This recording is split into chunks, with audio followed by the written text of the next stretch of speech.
Good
morning, sir. Good morning. I am audible? Yes, sir, audible. Very good, very good.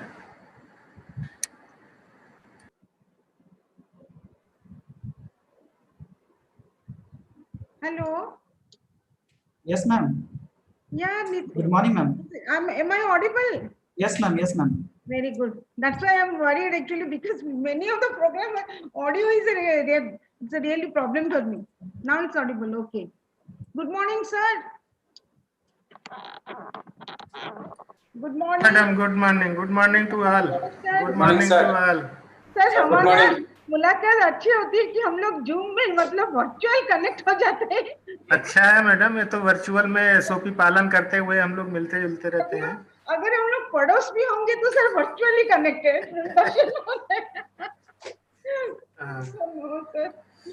Good morning, madam. Good morning. हाँ, good morning. Sao, I talked to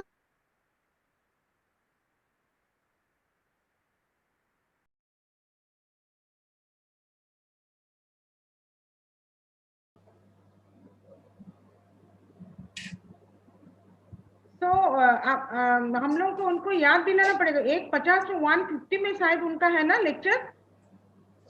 ji sir, ji madam, 150 पहले मैं उनको याद दिला दूंगी, क्योंकि उनके बेटी को मैं फोन करूंगी। उससे पहले भी हो सकता है, उससे पहले भी हो सकता है।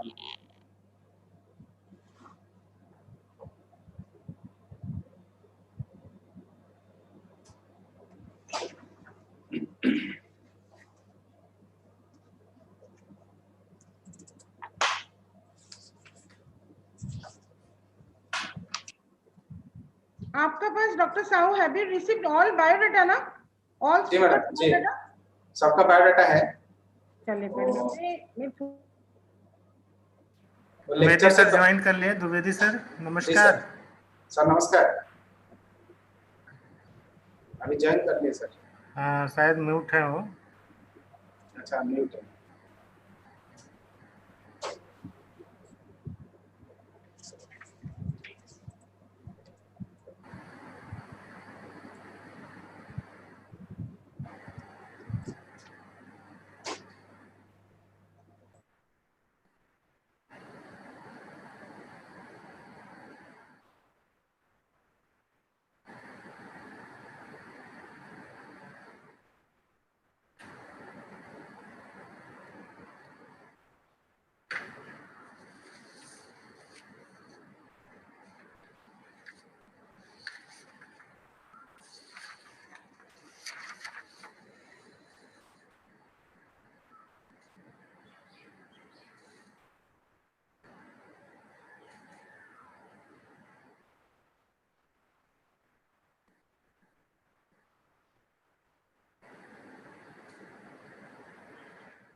देख रहा हूँ।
साउंड नहीं आ रहा है।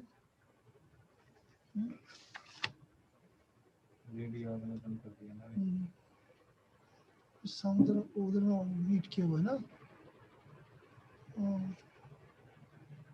तो वीडियो में लॉगिन हो गया। ठीक है, चल रहा है। उनका साउंड म्यूट किया हुआ है ना, हमारा भी sound.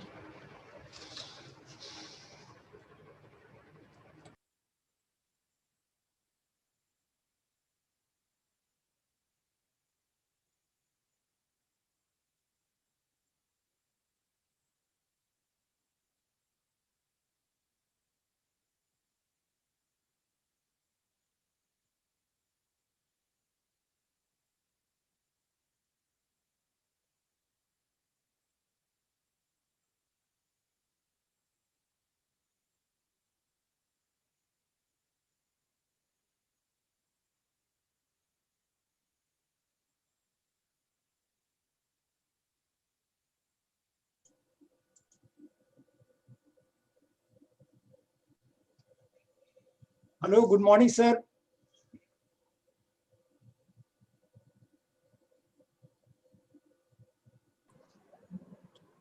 Good morning, sir. Very good morning.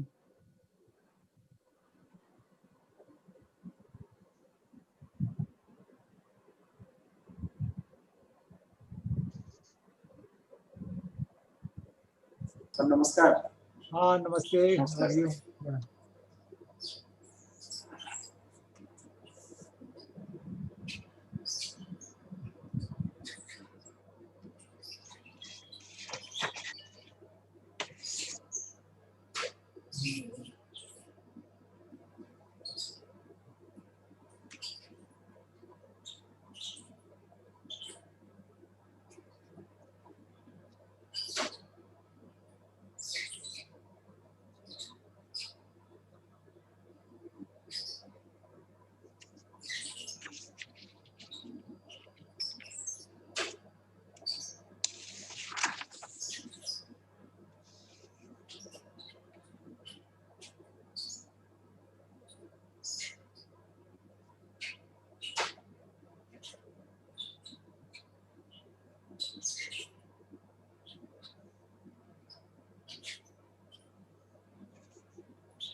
Phone करूଛି ମୋତେ କଣ ପଠେଇ ଦେଇତେ ମୁଁ ମୋର webinar ଆରମ୍ଭ ହେଇଯାଇଛି କହିଦଉଛି ନହେଲେ ସେ ମୋତେ ଗଡ଼ଗଡ଼ ପଠଉଥିବ।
Good morning, Dr. Padaria साहब.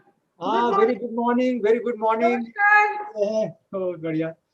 Yeah. चलिए, मुझे लग रहा है आप अभी कौन से रूम में बैठे हैं?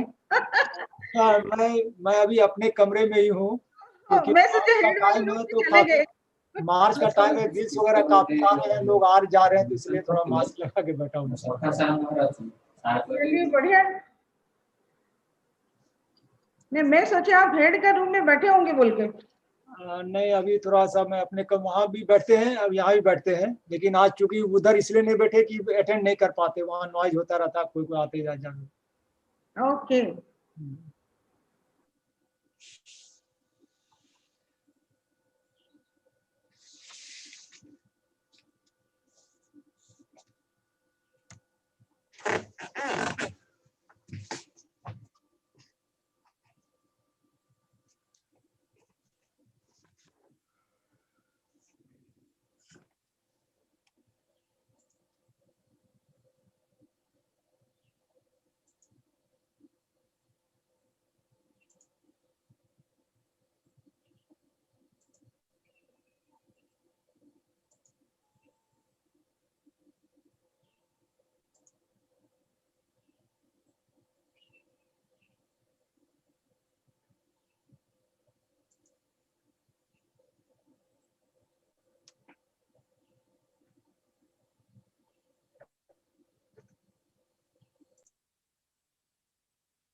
हेलो जी मैडम, मैडम शुरू करते हैं। Hello madam, Krishna madam join कर गए शायद। हाँ हाँ ज्वाइन किया अभी। हाँ जी, नमस्कार जी मैडम। मैडम नमस्कार। कृष्णा यादव बोल रही हूँ। नमस्कार नमस्कार मैडम। नीचे जा, नीचे जा चल। Good morning doctor Sahu. Sir good morning sir, नमस्कार। नमस्कार शुरू नमस्कार। करते हैं। थैंक यू सर, अभी शुरू कर। सर अभी शुरू कर दिए थे तो जानी तो पकड़वा दूंगी मैं फिर, जल्दी जा नीचे। So good morning to all. I on behalf of ICAR-CIWA, I heartily welcome to all our dignitaries and participants of webinar. Let us start with ICAR sir.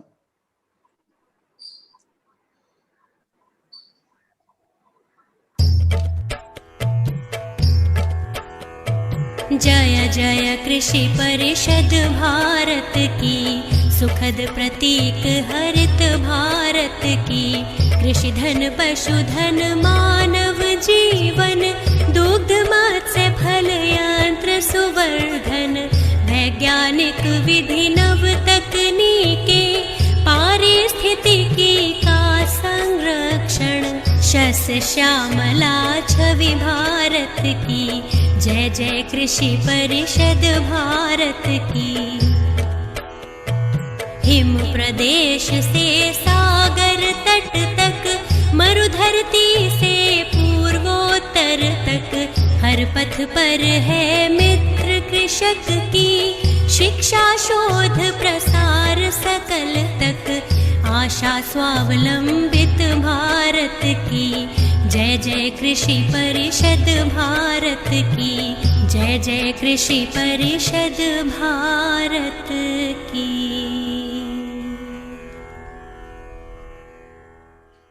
Thank you. It's my honor and proud privilege to welcome all the dignitaries and participants to this national webinar on partnering women in values and development, a promising way for creating sustained livelihood and entrepreneurship.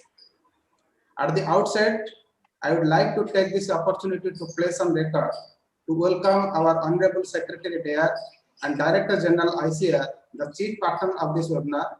He is our constant source of inspiration behind such type of webinar at national and international level. Nitish ji.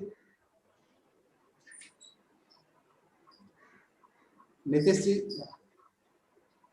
Sir, screen is visible? No, no, screen is not visible. You can share the screen. Okay, sir. Okay, sir. Please.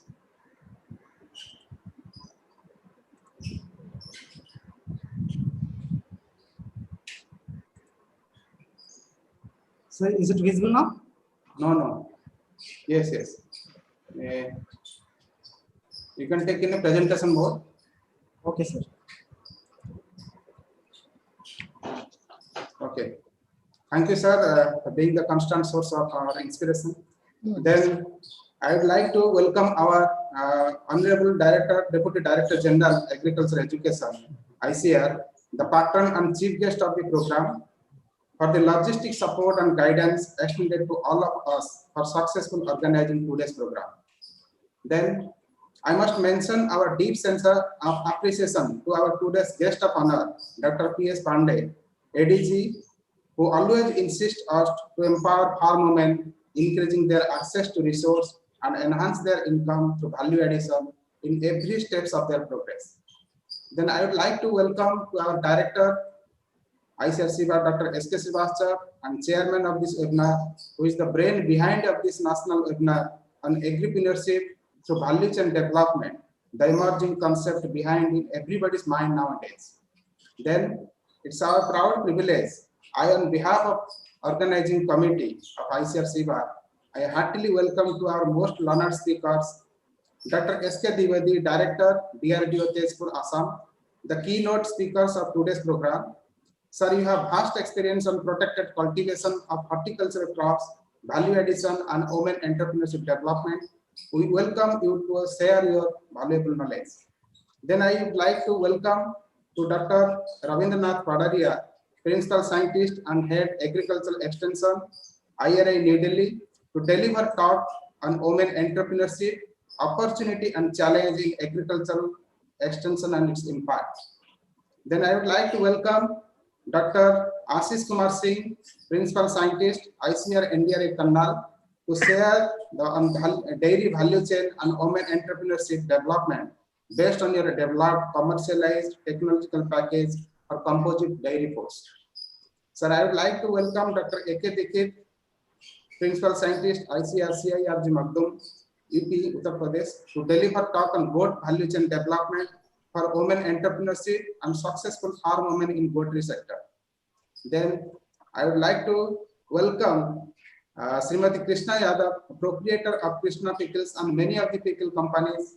We are eager to know your success story based on practical approach of dream comes true, which enabled you to be a successful entrepreneur throughout nation.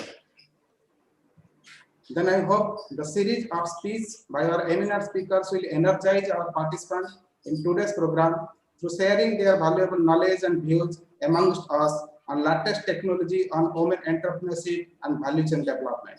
We welcome to scientists, technocrats, research and extension personnel and students from all ICAR institutes, state agriculture university, state government functionaries participated across the nation for today's valuable discussion and deliberation in the webinar.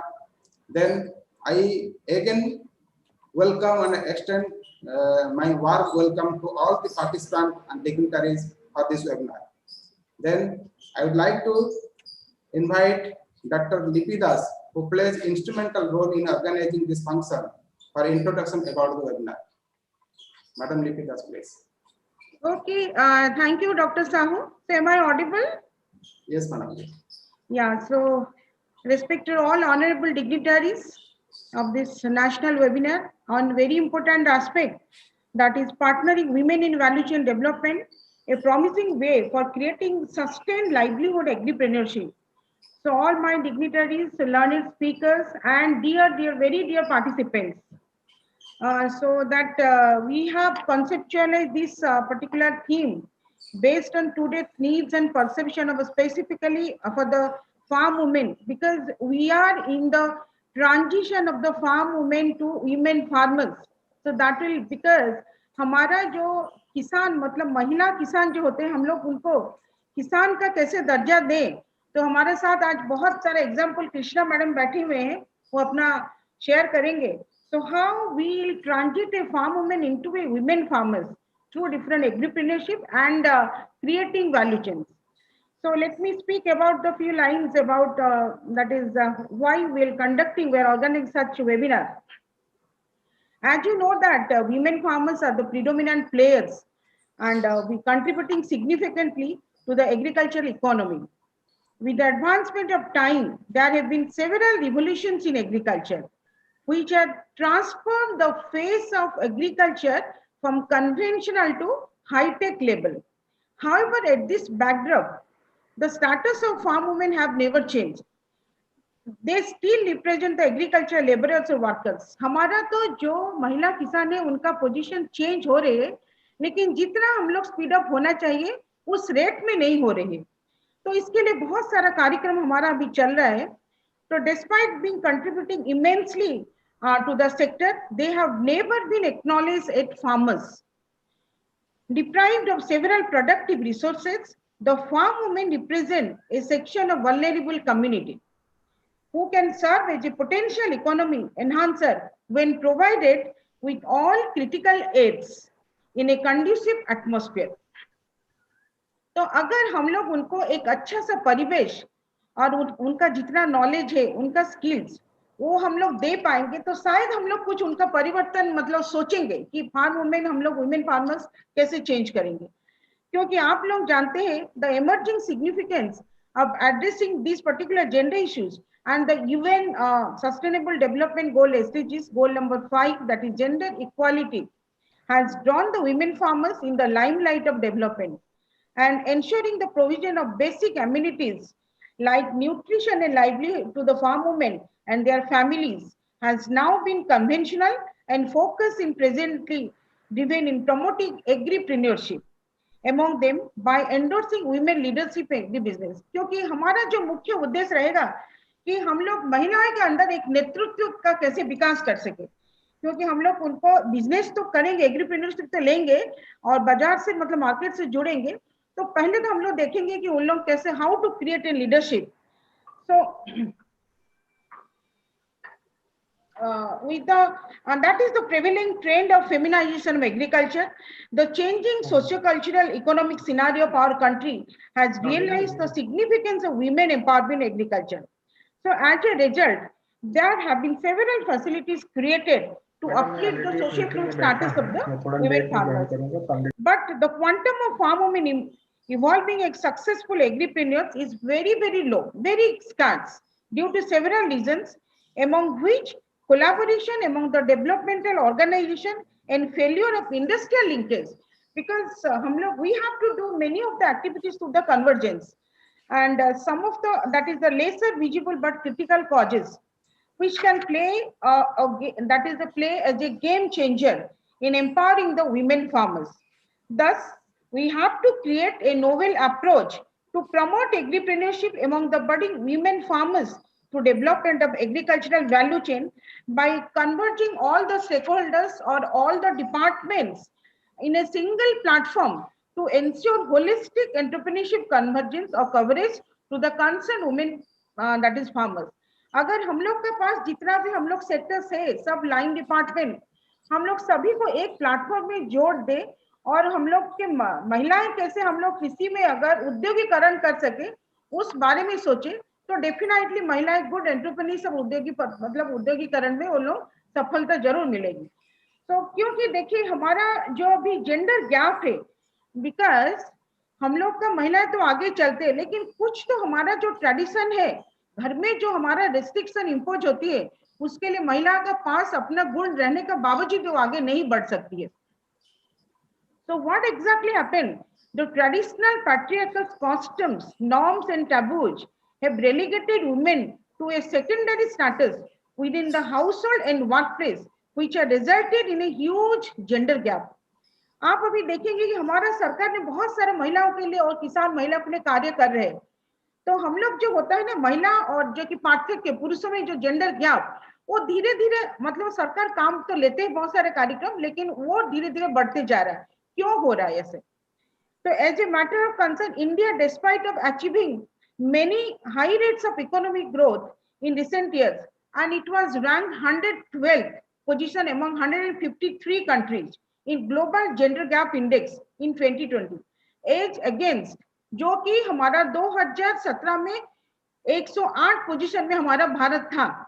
तो महिला और पुरुषों में जो मतलब अंतर है, उसमें हमारा जो गैप है अभी 112 में चला गया. 153 कंट्री का हम लोग सर्वे किए थे, मतलब हुआ था, तो उसमें जो कि 2017 में उसका पोजीशन था भारत का 108. तो वहां तो सबसे बड़ी हमारा सामने प्रश्नबाजी है, क्यों हो रहा है ऐसे? कौन है इसके लिए, मतलब किसका रिस्पॉन्सिबिलिटी है? Who is responsible for this to increase the gender gap? क्यों बढ़ रही है? तो इज इट कि हमारा समाज महिलाओं को आगे बढ़ने नहीं दे रही? तो ये रीजन हमारा लिए बहुत सामने, ये बहुत मुख्य प्रश्न था कि हम लोग इसको कैसे जो अंतर होता है वो दूरीकरण करें, how to reduce this gender gap. तो अभी जैसे कि हमारा 8 मार्च में इंटरनेशनल वुमेन्स डे सेलिब्रेट हमारा हुआ था, जो कि यूएन का जो था कि promoting leadership, women leadership during कोविड-19. तो उसको हमारा काउंसिल ने क्या किया, उसमें एक स्लोगन किया जो ICAR-CIWA, let me tell you कि हमारा एक स्पेसिफिकली एक प्रोजेक्ट यहाँ पर प्रकल्प चल रहा था, उसका एक थीम हम लोग क्रिएट किए थे. We have finalised a theme that is 3E concept. Already the CIWA has done a project last year, completed project on the basis of these 3 E's, that is equity, समानता, मतलब हमारा पुरुषों और महिलाओं में जो गैप है उसको हम लोग इक्विटी, उसको समान, मतलब हम लोग सब कुछ मिलने से equal status to be women in the society, that is first equity. अगर हम लोग वो नहीं देंगे तो हम लोग एंटरप्रेन्योरशिप उद्योगीकरण नहीं बढ़ पाएंगे. सेकेंड ई उद्योगीकरण, कैसे हम लोग उसको बाजार से जुड़े. तो और थर्ड है एम्पावरमेंट. तो हम लोग इसको दिए थे bringing equity, promoting entrepreneurship and realization of empowerment. This is 3E concept, which has also council slogan during our International Women's Day. तो हम लोग आज जो ये वेबिनार कर रहे हैं उसका वैल्यू चेन, क्यों महिलाओं को एक वैल्यू चेन में हम लोग पार्टनरशिप बनाए, व्हाट इज एग्जैक्टली रीजन। देखिए वैल्यू चेन जो होता है हमारा, उसमें किसी का लॉस नहीं होता है, that will create a win in situation for all the stakeholders. उसमें जितना हम लोग बोलते हैं ना एक कड़ी होता है, तो कड़ी का एक हम लोग अगर टूट जाते तो वैल्यू चेन टूट जाएगी। तो हर एक को हम लोग सोचेंगे एक एक कड़ी, हर एक कड़ी बहुत इंपॉर्टेंट है, each chain is a important for और each stakeholder is a important part of a value chain. तो हम लोग को उसमें सबका विन विन, सबका कुछ कुछ प्रॉफिटेबल होगा तो वैल्यू चेन बनेगा, अदरवाइज वो सप्लाई चेन बन जाता है। हमारा फार्म सेक्टर में वो that is value chain. And women को हम लोग how we can intervene the women into a value chain, वो आज का हमारा मुख्य उद्देश्य है, हमारा ये जो वेबिनार चल रहा है। तो उसमें हम लोग क्या मुख्य हम लोग मिलेगा बेनिफिट, बिकॉज इसमें change in attitude of the towards gender mainstreaming, हमारा जो मानसिकता है वो जरूर चेंज होगा। क्योंकि अगर हम लोग बिजनेस में एक वुमेन, क्योंकि हम लोग कृष्णा यादव मैडम से सुनेंगे उन्होंने कैसे 500 रुपया से अपना बिजनेस शुरू किए थे, 10 करोड़ का अभी उनका बिजनेस चल रहे, तो क्या किया, तो माइंडसेट कैसे चेंज होता है टुवर्ड्स जेंडर मेनस्ट्रीमिंग, महिलाओं को मुख्य स्रोत पर लाने के लिए हम लोग कैसे चेंज करेंगे। Second, mindset change of the mindset of the family members and also the society। गांव में अभी भी देखेंगे जो महिलाएं कृषि में लोग काम करते, बहुत सारे लोग उनको क्रिटिसाइज करते थे कि इतना घर का बहुत अच्छा घर का है। और मैंने आपको बोली कि मैं जो काम में लेती उसमें एक ब्राह्मण परिवार का लेडी में काम करते, उसको बहुत सारे रिडिक्यूल किए थे, बहुत सारे कमेंट्स, ये लेके जाते जो सीडलिंग्स हम लोग धान के लिए लेके जाते, बहुत सारे क्रिटिसाइज हुआ था। तो वो अगर महिलाएं कुछ आगे बढ़ेंगे, मतलब हमारा फैमिली में, क्योंकि आपको पूरा मीडिया देखेगा, आज पूरा दुनिया जानेगा कि यस शी हैज डन और she has change the attitude and minds of the family, तो उसको सोसाइटी में एक पोजीशन मिलेगी। So number 2, mindset of the members and family society will change. Number 3, हमारा क्या बेनिफिट हो सकता है, कॉम्पिटेंसी ऑफ फार्म वुमेन, क्योंकि उसमें देखो जितना हम लोग वैल्यू चेन में अगर किसी बिजनेस में डालेंगे तो महिलाओं का हमका जो ज्ञान है, जो knowledge, agricultural knowledge, technical skill, decision making, और खुद अपना निष्पत्ति ले पाएंगे। तो because in that particular context the women has to go under the different capacity building training and skill upgradation, so in that case the automatically the competency of the farm women will enhance। तो उसमें third हो गया। Then हम लोग जो बोलते हैं ना एक्सेस टू प्रोडक्टिव रिसोर्सेज, हमारा पास कोई साधन नहीं होता है, कोई संबल नहीं होता है कि हम लोग साधन क्या किया जाए, हमारे पास जमीन नहीं होती है, क्योंकि आपका पास जमीन का मालिक नहीं होता है, कोई मालिकाना नहीं होता है आपका। तो बैंक में जब लोन चाहते हैं लोग पूछते हैं क्या देंगे आप, तो उस चीज से अगर आपका कोई एंटरप्रेन्योरशिप सक्सेस हो जाएगा, आप उद्योगीकरण में सफलता मिलती है, definitely it will enhance the access to the productive और physical resources. So that is the all seeds, fertilizers, even if money, and also the entrepreneurial opportunities will be enhanced। आप देखोगे जितना सारा हम लोग एंटरप्रेन्योरशिप करेंगे, आप आज अचार में किए हो, आज छोटे से फैक्ट्री में किए हो, अब इंडस्ट्री करेंगे, डिफरेंट इंडस्ट्री हमारा वैल्यू एडेड, क्योंकि women are the best to add value to any product, because that is in inherent potential, वो इनबिल्ट होता है उनके अंदर। So definitely that will be enhance. And also the partnering in value chain, आज का जो topic है partnering in value chain, what will really be its benefits, because that in that context the women will work in a groups। Dr. Padaria sab hai and definitely he will explain what is the group dynamics and extension particularly, because group हम लोग बोलते हैं कि आप एक गोष्ठी माध्यम से आगे चलो, क्योंकि आपको लोन मिलेगी, आप आगे बढ़ पाओगे। आप सिंगल लोन से दिक्कत होती है, तो इसमें क्या होता है, महिलाओं को by working in groups and the women farmer really will realize the inherent capacity and develop friendly atmosphere and learn the importance of working in groups into society। So accordingly, they will take up different entrepreneurial ventures and activities through establishing value chain, and in turn, potential women entrepreneurs will be recognized। So what will be my key, that is way forward for today's actually we learn many things from the learning, the experts are there। So because access to productive resources is critical for enhancing women's economic choices, क्योंकि जब अभी madam ने बोलेंगे Krishna madam, उनके पास पैसा नहीं था, she started with the business with 500, क्योंकि she depicted during International Women's Day, since the formal credit institutions rarely provide loan to the women farmers क्योंकि उनके पास लोन रिपे करने का कोई साधन नहीं होता है. So special institutional arrangement has become necessary. And I really feel proud because CIWA, I really feel honored, proud that our director, Dr. Srivastav, has given us maximum freedom to organize such webinars. And this will help in the cross learnings of the participants.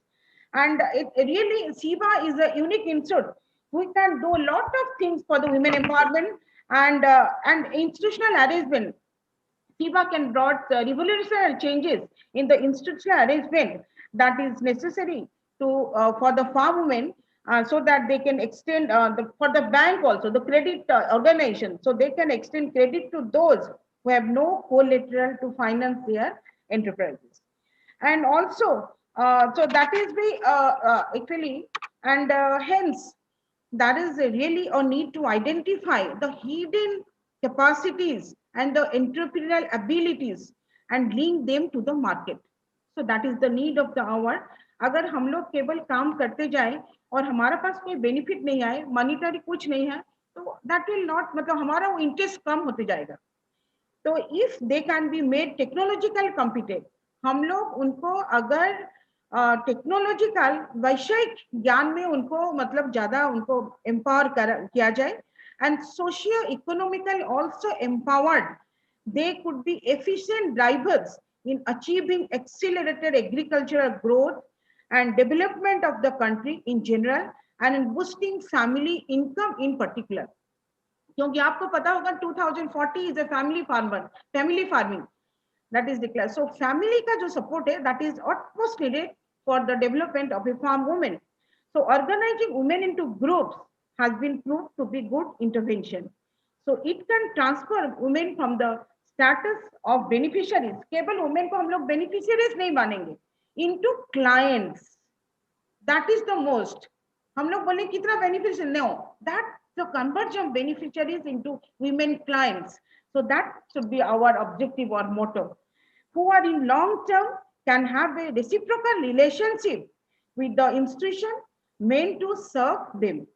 So creating and sustaining competitive and equitable oriented value chains that help small-scale farmers, especially women, will require explicitly examining gender issues and proactively integrating gender components into value chain analysis, and particularly in development strategies. So the farm women could be the efficient drivers of the national agricultural growth and development if they can be made technological competent, socio-economically empowered to development of gender-sensitive entrepreneurial approaches or value chains.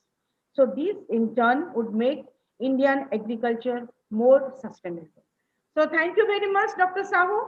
I wish all success in this webinar, and also we are going to listen a lot from things from our experts today, eminent speakers. Thank you very much. Thank you. Thank you, madam. You have very nicely explained the objective behind this organizing webinar and value chain development, analysis, and entrepreneurship. Then I would like to invite our Honorable Director, Dr. S.K. Srivastav, to have his opening remarks in this webinar. Please.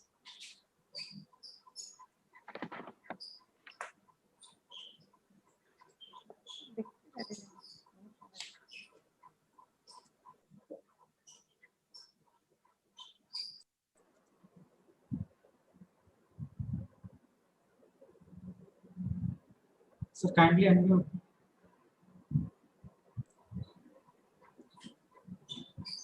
Okay. Respected, now I am audible? Yes, sir. Okay. Respected dignitaries of the day, chief guest and guest of honor, Dr. S.K. Dwivedi Sahab, keynote speaker of this important webinar, Dr. R.N. Padaria Sahab, Dr. A.K. Singh Sahab, Dr. A.K. Dikshit Sahab, Madam Krishna Yadav ji,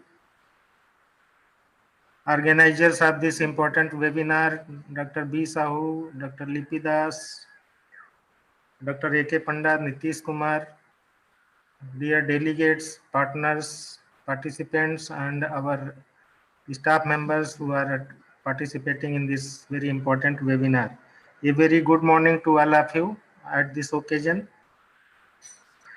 And a special good morning to our esteemed women participants, our speakers who have joined this this webinar. Because the title of this webinar is itself partnering women. So the main theme of this webinar is how we will create a partnership with the women, whether it is the farmers, whether it is the farm women, whether it is the entrepreneurs, whether they are the other institutional persons working in a scientific cadre or administrative cadre or in the different ministries. So once we will able to develop some of the partnership mechanism or institutional mechanism, certainly we will able to address our farm women, which is our stakeholders. And for the sake of convenience, I would like to appraise within a short period of time to the participating delegates that this institution was established in 1996 as a National Research Center. Further, it was upgraded in 2008 as a Directorate of Research on Women in Agriculture. Then it was updated in 2014 as a Central Institute for Women in Agriculture. And now we are in a way to upgrade this institution as a Global Institute for Women in Agriculture. And for that, we have already submitted the proposal in this EFC. So this indicates that how our country is giving emphasis for these institutions for the women empowerment, particularly in the agriculture. As we talk about this value chain development, so now there is a demand of the country doubling the farmers' income, enhance income. Initially, we have been talking about this production of the agriculture. Then thereafter, due to decreasing land, we have started to talk about the productivity of the agriculture to increase the productivity. Then thereafter, once we have been able to increase the productivity, we have been started to talk about this food security. And nowadays, we are talking about the nutrition security. And to achieve this nutrition security and double the farmers' income, this value chain development is very much important. Without this value chain development, it is not possible to achieve this nutrition security, and that is the need of the hour. When we see this about if we abbreviate this value, so yesterday I thought how this value can be abbreviated. तो अगर मैं थोड़ा हिंदी में भी बोलूंगा, madam Krishna madam भी हैं और बहुत सारे कुछ ऐसे हमारे फार्मर्स हैं जो जुड़े हुए हैं, तो वैल्यू को अगर हम अब्रीविएट करते हैं तो various, V for various, A for augmentation, various augmentations, L for large, U for utilization and E for entrepreneurship. So everything is added in this value. Various segmentations, what are various segmentation techniques, what are the various forums, what are the various platforms which can be utilized for the large utilization for the product or whatever the material, and which can be ultimately promoted as a entrepreneurship. So if we think this value word is itself addressing all those things, and ultimate aim is to promote this our entrepreneurship to achieve the doubling the farmers income by 2022 and also achieve the nutrition security. Although recently this 54 varieties have been developed, 45 varieties has been developed, but it is developed and it is the research stage, and how it can be disseminated, how it can be multiplied, and how it can be reached to the stakeholder for the better utilization and coming forward in some of the entrepreneurship mode. So various farmers are coming forward, and आज का दिन में हमारा Krishna madam already जीता जागता उसका उदाहरण है जो हमारे बीच में है. मैडम, मैंने आपको इंटरनेशनल वुमेन डे के दिन सुना था, जो भारतीय कृषि अनुसंधान परिषद ने आपको एक मुख्य वक्ता के रूप में आमंत्रित किया था 8 मार्च को, और ये हमारे लिए बड़ा गौरव का विषय है कि आपने अपना अमूल्य समय दिया है और हमारे साथ भी आज जुड़े हुए हैं. तो ये वैल्यू एडेड प्रोडक्ट्स में मैडम का एक इन्होंने बहुत बड़ा एंटरप्राइज, आज एक उद्यमी बन गया है, 4 से उद्यमी बन गए हैं और उनके पास 4-5 सब यूनिट चल रही हैं और उन्होंने बहुत सारी महिलाओं को खुद रोजगार दिया हुआ है. तो हमारा ये उद्देश्य इसका है ऑर्गेनाइज करने का कि हम चाहे वो एंटरप्रेन्योर हों, चाहे डिफरेंट इंस्टीट्यूशंस के साइंटिस्ट हों, चाहे बैंक के वुमेन फार्मर्स, वुमेन लीडर्स हों, हम या डिफरेंट मिनिस्ट्रीज के वुमेन लीडर्स हों और प्लस हमारे फार्मर्स जो ग्रास रूट लेवल पे वो तो अल्टीमेट हमारे स्टेक होल्डर्स ही हैं, तो हम इनके पास कैसे पार्टनरशिप डेवलप कर पाएंगे और कैसे we will be able to develop the institutional mechanism. और जो हमारा सोशल टैबूज है उसमें हम बोलते हैं कि महिलाओं के आगे आने में महिला ही सबसे ज्यादा बाधक है। ऐसा जो सोशल टापूज हम सुनते आए हैं, तो उस भ्रांति को दूर करने के लिए it is very important to develop the institutional mechanism with the women partnership to develop this value chain and to achieve the status of the doubling the farmers income. And जो हमारा नया देश का पॉलिसी है new India double and Atmanirbhar Bharat, local to vocal for local, तो इसमें जो हमारी किसान महिलाएं हैं, अगर उनको महिलाओं के द्वारा ही जागृत किया जाएगा, महिलाओं के द्वारा ही उनको आगे लाने की कोशिश की जाएगी, तो निश्चय ही वो एक दिन आगे आएंगे। और देश के डेवलपमेंट में जो हमारा आत्मनिर्भर भारत का फाइनली सपना है, तो अगर महिलाएं आत्मनिर्भर नहीं होंगी तो देश आत्मनिर्भर नहीं हो सकता है।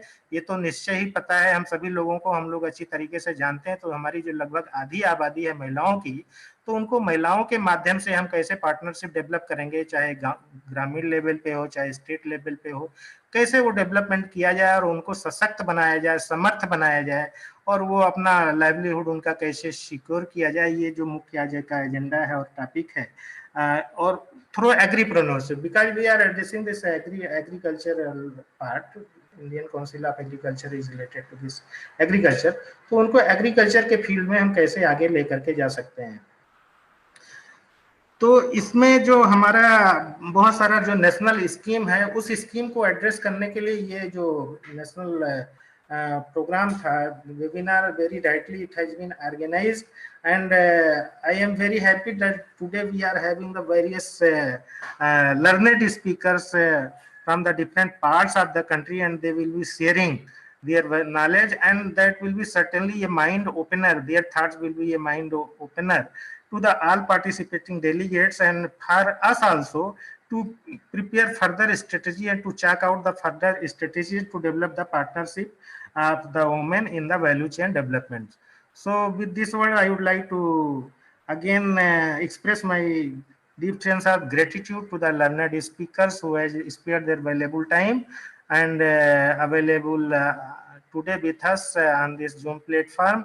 And I am also thankful to the organizing team and our staff delegates who has directly or indirectly contributed to this for organizing this seminar, and their continuous support we have got, and we have been able to organize this webinar.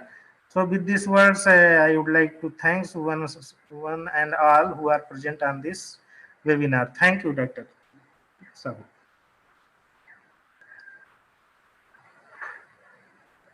So Dr. Pandey Sahab and DDG, they are in some other meeting, and whenever they will be free, they will be joining us later. So I will request to kindly you proceed further in the technical session. Thank you, sir, for great information. Then, of course, it was in schedule. We have to invite our guest of honor and chief guest, because they are busy in meeting in Kisi Bhavan.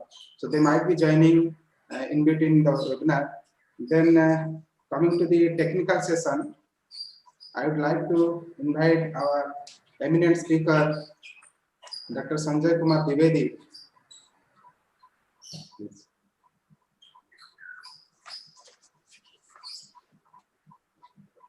I would like to brief about his biodata. Sir, you joined as a director of DRDO on 1st April 2018. Previously, sir, he served as scientist DRDO, Bihar, Leh, Jammu and Kashmir since 1996, and extensively contributed in protected cultivation, characterization, propagation, and conservation of plant genetic resource of Ladakh. He established the field gene bank for seabuck farm, apricot, apple, and mulberry from high altitude, cold arid zone in Ladakh. His contribution on preparation, patenting, and commercialization of herbal beverage, so-called seabuck farm, that is popularly known as Livelihood, is well commercialized in the nation. and he successfully implemented the low-cost greenhouse technology, hydroponic cultivation of crops, utilization of local plant resource for defense purpose, and skill or entrepreneurship development for unemployed youth, ex-servicemen, and locals in remote and border areas of Uttarakhand. Sir, you have 6 patents, 62 research publications, 5 monographs, and 2 books to your credit. He is a life member of 6 professional societies, editor-in-chief of Progressive Horticulture Journal, and fellow of 3 professional societies. He is also a recipient of DRDO Young Scientist Award, ICAR Fakhruddin Ali Ahmad Award, ISRAT Himadri Young Scientist Award, and Sai National Senior Scientist Award. Sir, I invite you and welcome you for your talk. Please. Nitish, please make sir as co-host.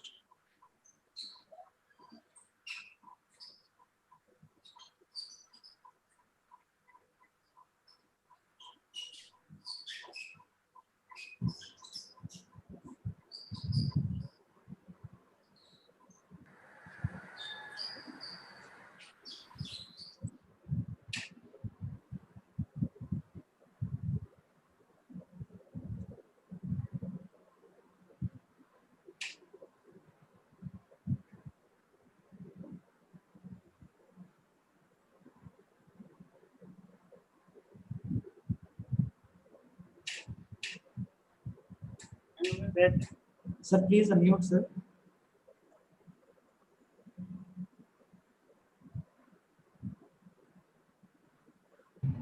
I'm sorry. Now, hope I'm clear now. Yes. Yes, sir. Namaskar, you are very much clear now. Namaskar. And I'm really grateful to Dr. Srivastava sir, Dr. Sahu, and entire team for giving me this wonderful opportunity to interact with all the participants, and especially these women entrepreneurs and aspiring entrepreneurs. At this occasion, I must laud this, I must appreciate this. This is a wonderful topic and a very befitting topic chosen, and 2 aspects or 3 aspects. The core subject, of course, is a women, but this value chain development and agri-entrepreneurship is a real empowerment for the women. So I must compliment for this those who has think of this and horticulture has to play a major role in days to come. So I feel this is a very important platform for me to discuss my experience, though I am not a very good in the business development, but I have seen how our DRDO technology has given the business in the remote Himalayan region. Most of my time and career and studies was devoted to Ladakh and then Lahore Spiti and Uttarakhand. And now I'm concentrating on the Arunachal Pradesh and being located in Assam. So my experience and my examples are, of course, majority of them from the Himalayan region. And so good afternoon to all of, good morning to all of the delegates and dignitaries and organizers. I am SK Dwivedi, and I am basically a horticulturist working in Defense Research and Development Organization. My organization basically focused on this well-beings of the soldiers. Soldiers require a huge amount of food and quality food, because they have to be fighting fit in the adverse climatic conditions. So how the nutrition and traditional knowledge and local resources have played important role, I am going to discuss, and how the women empowerment has been done through this, I will also highlight this. So basically entrepreneurship, what we call it, is basically thinking of any business, designing a business, then launching and running of the business. There are 3 pillars of entrepreneurship. One is the thinking or idea generation, then designing and launching, and then running. These all are 3 pillars of any business development. And I must discuss and highlight at this juncture only, we have ample of market, ample of knowledge, traditional knowledge and household knowledge, and the major custodian of these knowledge repositories are women. We and men folk and men fertility, we hardly know about the technologies and traditional knowledge and other thing about household level, whether it is agriculture or food or remedies or traditional knowledge. The major custodians are the women, Stri Shakti.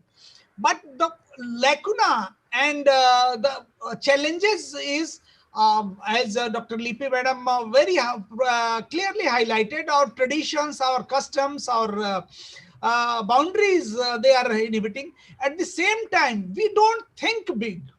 We think of very, very small level. Whether it is chutney making, whether it is achar making or juice making or anything at the household level, we make and we distribute. We don't connect ourselves to the market, and we don't connect to the large scale for the value addition of these products and raw material availability and the benefits of the government's giving. So these are the some parameters which I would like to request all those who are aspiring to be a entrepreneur. You must first of all, and the prerequisite is your market, customer, and competition. These are the three, whether we are going into a local market, district level or village level market, or national market or international market. Formulas are same. You must look at your market, who are the buyers and who are your competitors. Then raw material. For the scale up, for the large scale business development, you need to have a raw material, and then resources from where your human resource will come, who are the expert and who are the fund agencies, land and infrastructure, building, water, everything is there. Then technology and other requirement. Then support system. Government is giving a lot of support. So we must get these supports through bank, the societies, or self-help group or registration, whatever form, we must know that. Then legal and certification issues, quality assurance issues is required once we are going to launch the product in the market. And we are very afraid of this. These are not very challenging issues nowadays, being most of the functionaries are online. And then risk and challenges. What are the risks and what are the loopholes and pitfalls? We have to know that. We know that we are one of the largest democracy in the world and our population is huge. And women, as we know, 50% of the India's workforce is employed in the agriculture, and more than 63% are women workforce out of that. So we have huge resources, human resources. We have to train them, we have to motivate them. In agribusiness, if you have to see, there are so many entrepreneurs. Seeds, planting material, we are importing a lot of seeds and planting material from the Vietnam and Korea and Germany. 90% of flower seeds, hybrid flower seeds are imported from the other countries, European countries. Vegetable seeds, 60-70% is imported. Planting material, there is acute shortage of fruits and flowers and vegetables, planting material. So these are the business, agrochemicals, biotechnology, post-harvest and value addition. Lot of 30-40% our produce are wasted at the farm level or the supply chain level. So these are the opportunities. Then tools and equipment, storage and package. And there is knowledge provider requirement where agribusiness can be improved. What I would like to highlight, one success story of Sibakthon, how a wild weedy bush has created a multi-crore business in Himalaya, especially in Ladakh and Lahul Spiti and other Himalayas, that I am going to discuss here. So Indian Himalayas is covering 11 states, and it is, you see the temperature of the Ladakh, it is touching around 30 degrees centigrade maximum, and in minimum temperature to average temperature is always up to March it is sub-zero, and after November it is sub-zero. Only April to October it is above zero minimum temperature. These are the very rare and very less precipitation is there.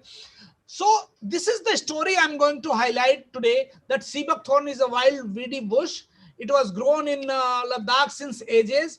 It was burnt, it was uprooted, it was cut by the farmers, forest department. It was also found in Himachal Pradesh, Uttarakhand, Sikkim and Arunachal Pradesh. It was mainly a fence and firewood for the locals. And traditional doctors, healers, they were using it for some medicinal properties or medical treatment. And the bush was of menace for the farmers and foresters.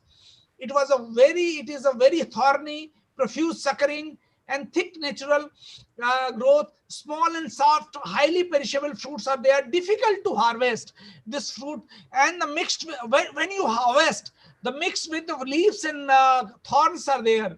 So this is the view in the Siachen area. There is a called Diskit and Hundar area. All these, this is a Shiok river, and these are the Sibakthorn plantation. These are the forest trees, big one. The small one, all Sibakthorn growing zones. You see how berries are look like, and this is a very thorny and yellow fruits, very soft fruit. Then this is the close-up, how thickly it is grown, and in the Himalayas. And this is the Lahul Spiti along the rivers. These all the Sibakthorn growing areas on the slopes, on the valleys, on the riverside. These are the this is the Uttarakhand, how it is growing. A different species of Sibakthorn is grown in Uttarakhand. You see, this is the how it is soil binding and slope coverage is there. When landslide is there, it is checking the erosion also. So this is the trees, and this is basically Uttarkashi and Chamoli and Munsiari region of Uttarakhand. And these are the some areas. You see, this is the belt in Uttarakhand where Sibakthorn have been reported growing. And these are the some detail. Now coming to this Arunachal Pradesh, it is growing in the Tawang region.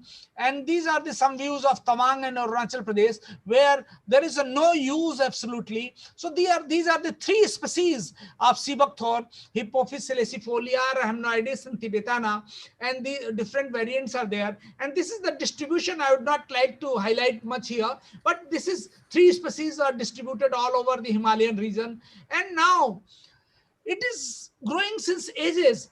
Even the Ghani Khan, Genghis Khan has used this for the horses, and other historical Russians were leaders in that, and that technology was transferred by Chinese, and they have used in profusely. And then it came for the Himalayas, but it was not used.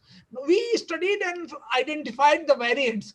First important thing in any business, the availability of raw material. Before going for any large scale production, you see in Sibakthorn, we have identified different variants, color wise, nutrition wise, soil wise, so the size wise. Once you have a different kind of source of raw material, the quality is going to impact. So you have to standardize the raw material. The basic problem in orange in India is that only. Why Tropicana is not buying oranges in India? Because batch to batch variation is huge. So one fruit or one region has a different variety, another region is another variety. Even within varieties, the quality standardization is not there. So this is the most important thing. And once it is cultivated, the chances are less. But when you go for the collection from the wild sources or natural sources, so then the variation is huge, and then your batch to batch and product variation will be huge. That will be, this is the some phenomenal nutritive value. You see, the acidity is very high, very sour, very acidic fruit. You can't consume it. Vitamin C is huge, from 138 to 1400 milligram. And why we developed this is because of this, because Siachen soldiers wanted vitamin C in huge quantity because of the ultra low temperature and immunity boosting in that. So army was giving the vitamin C pills, and this Sibakthorn was very rich in vitamin C, and we tried to develop a product so that natural vitamin C supplement along with the vitamin A, another thing, can be given. So this was there. Apart from that, they have a very antioxidants and natural anti-aging properties. And now then we develop the seedlings and planting material, because when you go for the industry, there will be huge requirement of the planting material. And we develop the nursery technologies and develop the nurseries, and then harvesting and the orchards. This plant was high yielding varieties were identified, and then nurseries were developed, and then planting material and establishing the orchards were done. Then harvesting techniques were industrialized, and then tissue culture also we established in the Sibakthorn. And now this is the roots of the Sibakthorn is the Frankia association is there. So it fixes a lot of nitrogen and soil stabilization. So this is because of the ecological improvement and soil improvement. This is the value chain, how every part of the fruits and leaves are very, very rich, whether it is the fruits, then we dried also oil also, cake also, pearl, aqueous solution and dry cake, and seed is having oil, dry fruits is having oil around 10 to 12%, and oil is very, very precious in the Civac-thorn also. Leaves are rich in flavonoids, oil are rich in omega-3 and tocopherols and anti-radiation properties and cosmetics and some cancer treatment cream or protection from the ultraviolet radiation is done from the Civac-thorn, and cream development is there. A variety of product we have developed. Juices, nectars, squash, purees, and pickle. Very good pickle because there is a minimum processing there, and vitamin C conservation is very high in mustard oil pickle. Then other bakery products, and these we have done using this wild bush, and variety of commercial product was launched, and it got a lot of huge media coverage from Times of India and other electronic media. And this is the story of June 2001, and we patented it and launched the product. And it is a very good for the sports personnel, patients, and even the lacting mothers and senior citizens. Then these are the some I will skip. Then developed from the waste resource. What were the features of this? This was the waste resource of Himalayas. It was organically grown because there was no application of insecticide and pesticides and other unique and new product. Nobody was knowing the Civac-thorn, but it was sometime it was a blessing, sometime it was a challenge. Then rich in nutrient, bioactive compound, natural color, flavor and taste is there. Then daily, if you take 2 glasses of Civac-thorn juice, then the vitamin C requirement in Siachen is gone, and 1 glass is sufficient for the plain area. So your vitamin A, vitamin C, and it doesn't freezes up to minus 70 degrees centigrade, because everything has to boil on the Siachen area, because temperature touches minus 40 degrees centigrade, and you have to boil the banana, and you have to boil the oranges, you have to boil the fruity, and then you have to consume it, because it is hard brick like structure, whether it is tomato or orange, anything. So this was another beauty. Anti-freezing element was there in the Civac-thorn juice. And what we did, we transferred this technology to a vendor called Compact International Limited. We patented it and gave the transfer to this Mittal. Mr. Mittal was there. So this Compact International. Then other companies also we roped in, including now the Patanjali, Ladakh Berry, Indus Berry, and then we helped that time FPO was there, and all this FSCI requirement, and we supported all data requirement. These are some glimpses. After harvesting, the fruits are coming here, and this is a traditional method of cleaning. We have this innovation was made because a slant is there, and you put the fruits here and it will roll down here. All thorns and leaves stick to that, and then it coming to the pulping unit, and then stores are there. Even army was involved to give the business to the rural people where normal state machineries are not there. So supply the pulper and this electricity, other thing. And then this kind of containers were designed, and they were stored, and they were transported to Delhi and stored in Delhi, and then went to Madhya Pradesh for tetra packaging. So huge amount coming from the wild sources. Earlier people used to burn this thing, and this got DRDO newsletter front coverage in the 2001. And since last 20 years, this business is flourishing not only in Ladakh but also in Lahul Spiti, Kargil, and Uttarakhand also. Many entrepreneurship, many agri-entrepreneurship, and majority of them benefits are getting to the women and children also in the harvesting, cleaning, and processing of the fruits is there. Then collection of the fruit, and this all I have done, and then value chain is there, and demand is huge. Then we have developed and we have patented so many things, from the gel herbal tea of the leaves, then antioxidants like Chyawanprash, then UV protection cream is there, process from vitamin jam is also there, then Civac-thorn and apricot fruit juice also there.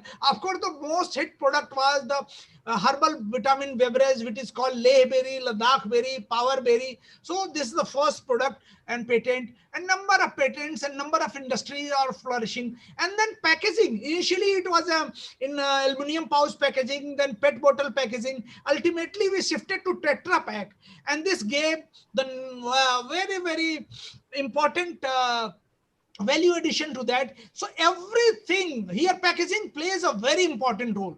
When honey consumption of Dabur was going down because they were packing in a narrow mouth bottles. But when they opened the mouth so that a spoon can go inside and take out the honey, so while developing any product and packaging any product, you have to be very, very careful. It should be transparent or amber, it should be Tetra Pak or aluminum pack, it should be wide mouth or narrow mouth, depending on all these things. Small label and light requirement, storage requirement, these are the very critical issues where your success will go. So while deciding packaging also, even not only the technology, packaging, labeling, storage, these are the very important thing. And the Livelihood got boost only by after this Tetra packaging when introduced, because then support system is very important. How to get the bank loan, how to get the certification, how to get the bank government supports, we must think of that. And customer feedback, whenever you have to go in the business, especially you have to give the product to different agencies and then take their views. Those who are consuming it, their feedback, their comments are of paramount importance. So we must think and we must get this support. And what we did, we distributed our products to many agencies, whether it is army or any visitor or VIPs coming to us, or meeting we are organizing, or symposium or seminars and exhibition, or whenever somebody is coming, so we are as a souvenir we were giving, and feedback we are getting from the improvement. So whenever new product you are launching, so little bit of marketing strategies, these kind of strategies, you must adopt that. Then project funding you can get from National Horticulture Board, NABARD, Small Farmers Agri Consortium, and the number of banks, self-help groups. And you have to look into the successful model. I am very happy Krishna madam is here, and I was told that she is running a number of businesses. And marketing information, you should know what market regulations, what market networks are there. So these are the things where these things, and new market you should always explore, not only the shopkeeper near your house, but other places, religious places where footfall is high, bus stand, railway stations, airlines, railway, hospitals and mall. These are some marketing agencies also. Then you have to widen your horizons. I will not discuss this. And then input management I have already discussed. Whenever you have to go, you have to see from where you are getting the raw material, where chemicals, bottles and everything you have to see. Very meticulous planning is the. These are the variety of products, juices, tea. Then you see this jam, soaps, because oil is very good for the skin and other thing. Then jellies and lotions and capsules and other thing also has been developed. These are the raw materials, soft drink, hardening, jams, these have been produced. And you see the data of procurement. It was earlier 15 rupees a kg at the farmer's rate. Now it is going up to 45 rupees. In 2015, it was 35 rupees and crores of rupees. And if you produce the pulp, because primary processing is important. Where the business max, these are the brands, and Livelihood along with the juices and other thing is already available in the market. Whenever you go, you see they are collaborating with the DRDO, they are using the DRDO technologies. Apart from that, Patanjali is also manufacturing the Seabuckthorn. They have taken the technology. Then the Fungicide India Limited, then Medit, so many companies, I think 5-6 companies have taken this. And ultimately what impact it has given the upliftment, economic status, especially the ladies and children are involved in that.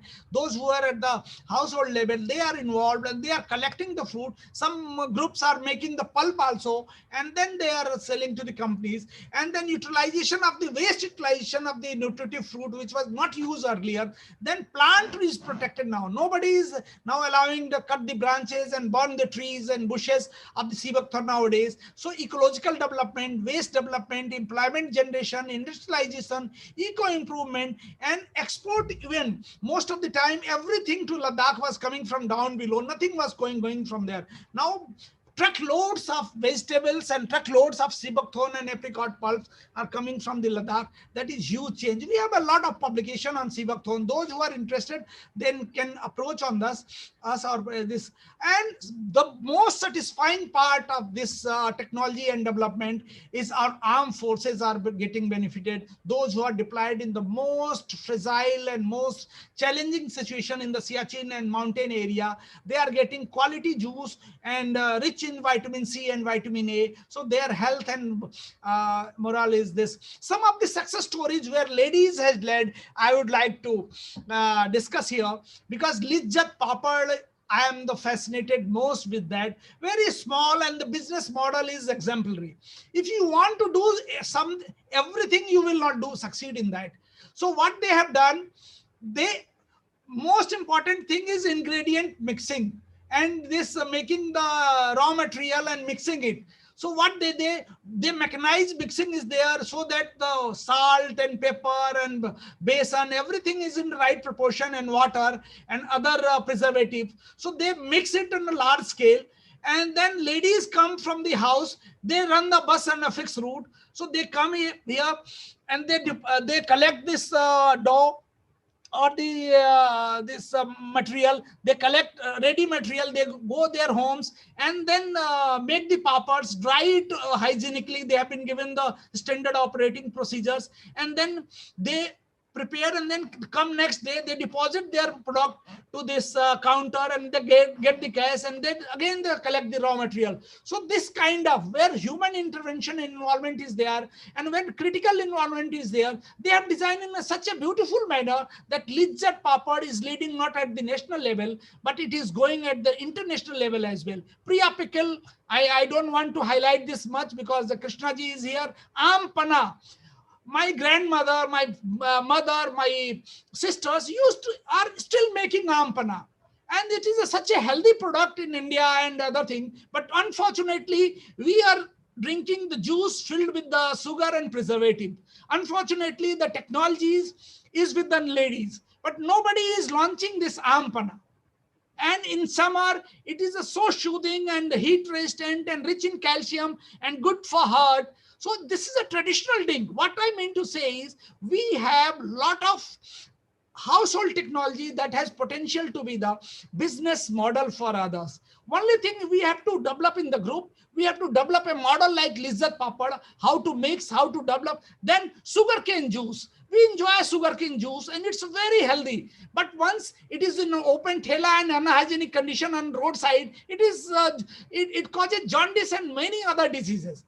Once it is hygienically developed and packed and distributed, value chain is developed, then it is a users are at the global level. It is very good for the liver. It is very good for your digestion system. It is very good in so many ways. So traditionally we are using, but we are not able to harness the business potential of our traditional foods and other things. Then most of the time you must have seen the mushroom lady of Uttarakhand. A single 30-year-old girl has done the miraculous job in Uttarakhand and Dehradun, and she is coming up. Divya Rawat, I would like to say before you. She is a women entrepreneurship development and mushroom, the leadless farming, indoor farming, and only compost making is a critical in that, and spawn making is that is being critical technology, critical step should be to be in the hands of those who can manage it, and then large scale production go on, and then collect and marketing. Everybody cannot market. So we have to go in the groups, societies, cooperative societies, self-help group, or even you can tie up with the private partners. What we did in the Livelihood cases. They are developed. Primary processing we have developed in the Himalayas.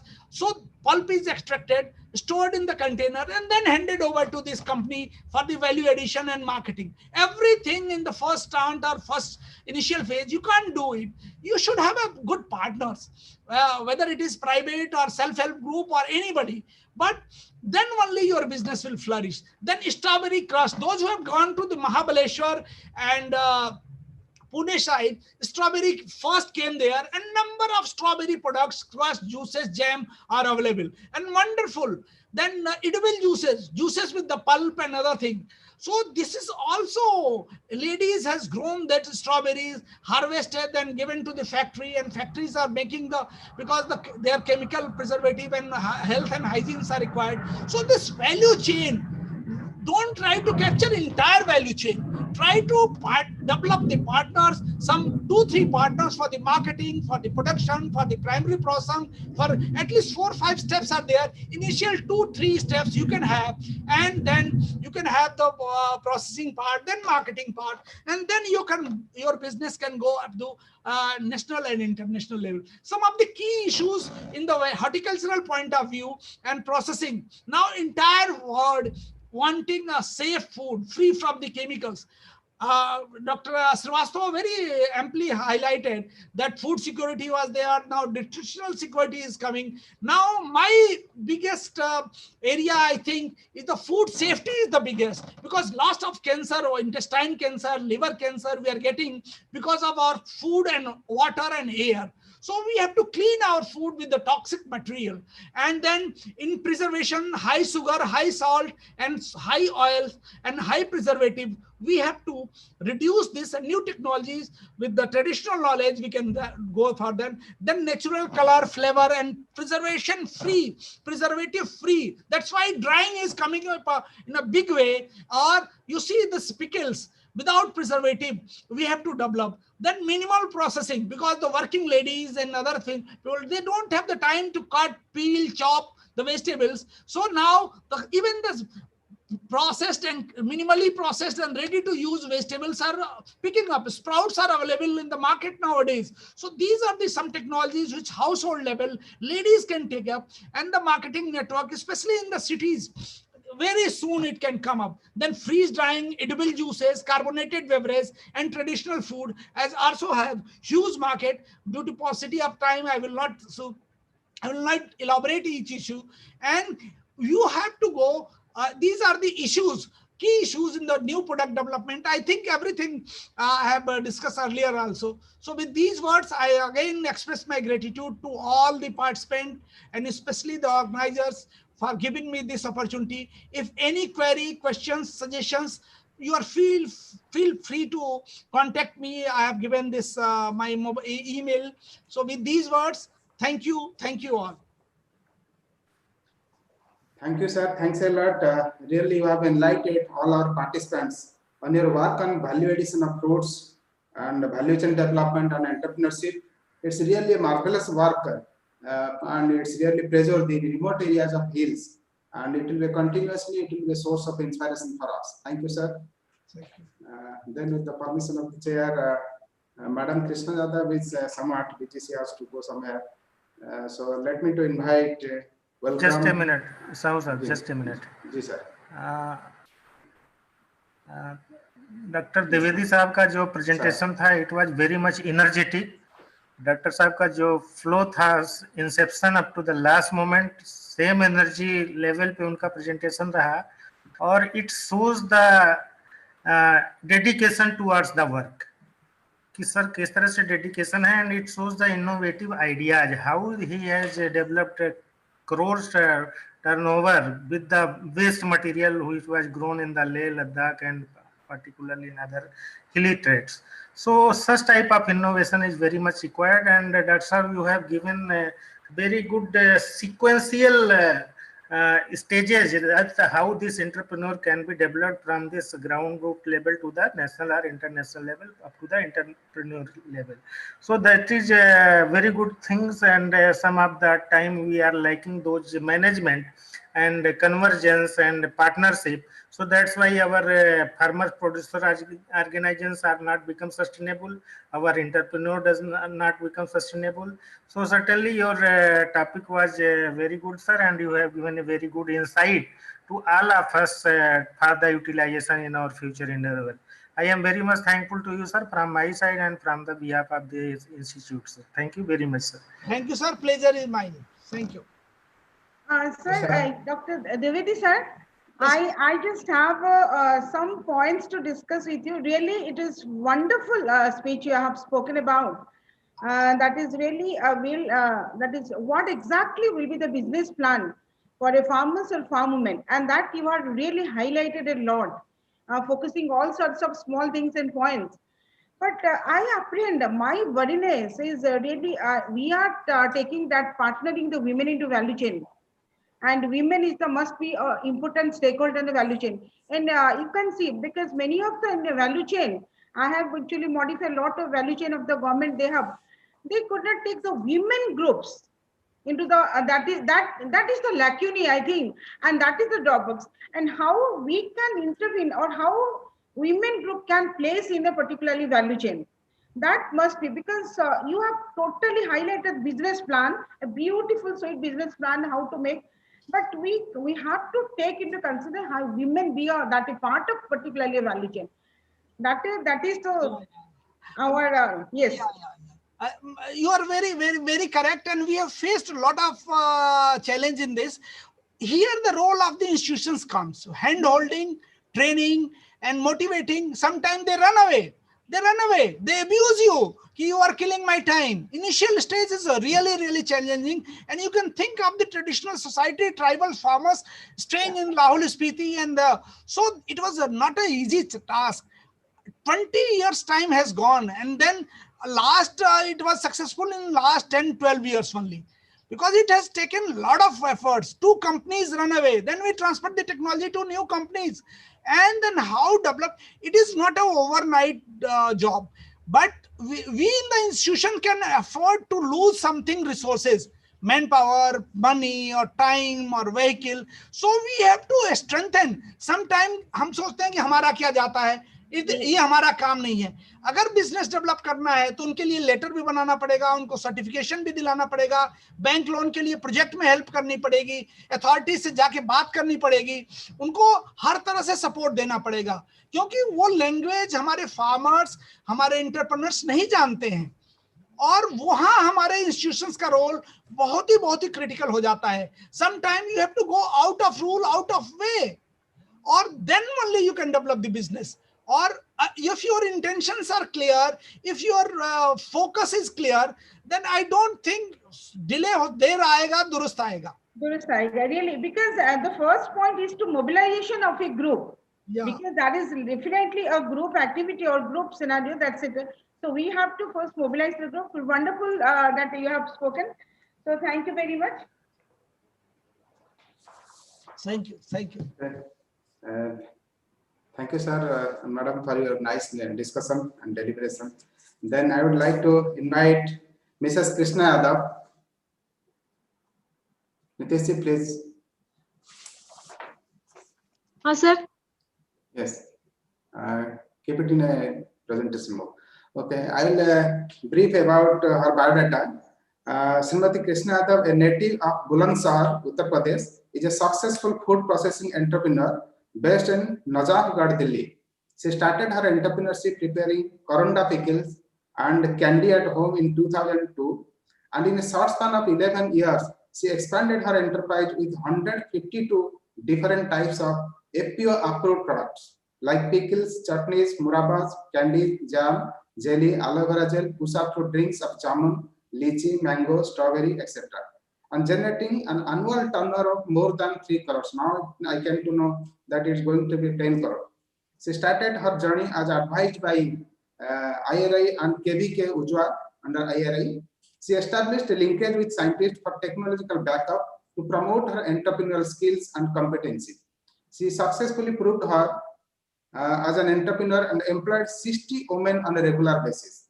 She has developed strong market linkage with various agencies like BSF Canteen, malls in Delhi and Gurgaon, and extended to other states also.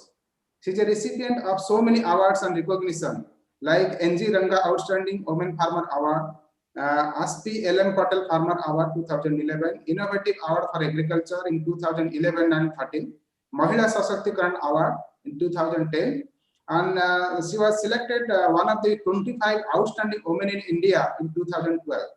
And other than these awards, she has so many awards, I think more than 2 pages, time is shortage. So now she is owner of a factory manufacturing approximately 1,500 quintals of fruits and vegetables processed product. She is a role model for the prospective entrepreneurs interested in food value addition and food processing. So I like to welcome and invite Madam Krishna Yadav to share her experience. Please. Hello, मेरी आवाज आ रही है आपको? Yes, madam. आ Yes. रही है। मेरा नाम कृष्णा यादव है और आप सभी अधिकारियों और सभी किसान बहन भाइयों को मेरा नमस्कार। जैसे कि मैं अपनी आज आपके सामने स्टोरी रखने जा रही हूँ, मुझे इस मंच पे बोलने का आपने मौका दिया तो मैं अपनी स्टोरी रखने जा रही हूँ। बहुत बहुत धन्यवाद। तो जैसे मेरा गांव में 3 बीघे जमीन थी, 3 बीघे जमीन में मतलब हमारा गुजारा नहीं होता था, तो मेरे पति ने कहीं नौकरी भी करनी चाहिए। नौकरी में भी मतलब हमारा इतना अच्छा ना हुआ, नौकरी भी मतलब थोड़े दिन करी, फिर नौकरी छोड़ के मेरे पति ने बिजनेस करा। जब मेरे पति ने बिजनेस करा तो बिजनेस में मतलब कुछ दिन करा, कुछ दिन के बाद उसमें बहुत घाटा आया। इतना घाटा आया कि मेरा घर मकान भी बिक गया, बच्चे छोटे छोटे थे उस समय पे। तो हम जैसे बताया अभी यूपी के रहने वाले थे, बुलंदशहर के, तो वहां से घर मकान सब कुछ बिक गया। मैंने कि भाई यहाँ से हमारा घर मकान बिक गया तो एक तरह से हम रोड पे आ गए और वहां मतलब कोई काम भी करना चाहा हमने तो काम में भी हमें लोगों ने टोका कि भाई कल तो इतने अच्छे थे, आज मतलब क्या हो गया। तो ऐसे बता बता के हम जो ना एक तरह से मेरे पति का दिमाग बहुत ज्यादा मतलब वो हो गया कि भाई हर कोई यही पूछे कि भाई तुम्हें क्या हो गया। तो इस तरह की मुसीबतों से निकलने का हमें एक ही रास्ता मिला। मैं कहने लगी भाई ये शहर छोड़ के हम कहीं दूसरे शहर में जाएंगे तो अपने बच्चे पाल लेंगे। तो मैंने अपने पति को ये सलाह दी और मेरे पति ने ये मतलब बहुत देर में माना के कहने लगे कि मैं नहीं जाऊंगा, मैं यहीं रहूंगा, मेरा गांव है ये। मैं कहने लगी गांव में हम कैसे बच्चे पालेंगे, हमारे घर मकान भी नहीं है और हमारे खेती भी इतनी नहीं है, तो हम कैसे बच्चे पालेंगे। आप ये शहर छोड़ो और हम दूसरे शहर में कहीं जाएंगे तो अपने बच्चे पालेंगे। तो मान के छोड़ दिया, बुलंदशहर हमने छोड़ दिया और हम दिल्ली आए काम की तलाश में कि हमें कहीं नौकरी मिल जाए तो हम नौकरी करके अपने बच्चों को पाल सकते हैं। हम इस धैर्य से हम यहाँ आए दिल्ली में। तो जब दिल्ली में आए तो मेरे पति ने काम ढूंढा, तो कहीं 3 महीने काम ढूंढते रहे, कहीं काम नहीं मिला। तो हमें बहुत मतलब दिक्कतें आई उस समय पे कि एक तरह से हमें जो ना अपने बच्चों के लिए मतलब रोटी के भी लाले पड़ गए, इतनी दिक्कत आई हमें। तो फिर हमने सोचा मैंने कि भाई कैसे हमारा गुजारा होगा। तो उस समय पे हमने फिर जब काम कहीं नहीं मिला तो हमने खेती ली यहाँ बटाई पे, नजफगढ़ क्षेत्र, नजफगढ़ एरिया में। हेलो हाँ आ रही है। Hello yes ma'am, Audible ma'am. हाँ, तो यहाँ नजफगढ़ क्षेत्र में हमने जो खेती ली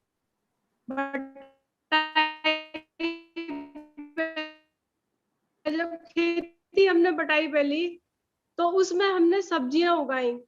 सब्जियां उगा के हम मंडी लेके मिले। उसके मतलब हमें एक तरह से ऐसा हुआ, कभी थोड़ा बहुत ज्यादा हो गया, कभी मतलब उसमें खेत में भी हमें जुतवानी पड़ी, घाटा भी हो गया। तो इस तरह से बराबर ही होते थे, उसमें कोई फायदा नहीं हो रहा था खेती में। हमने सोचा भी क्या कर सकते हैं। तो मैं एक दिन बैठे बैठे ऐसी खेती में अपने पति के साथ काम कराती थी। तो मैंने बोला मैंने कि भाई ये तो हमारी दादी बड़ा अच्छा अचार बनाती थी, गाजर है या हमारे आसपास करौंदे के पेड़ लग रहे थे, तो हम मतलब इसका अचार बनाए तो मतलब हम इसमें अच्छा लाभ कमा सकते हैं।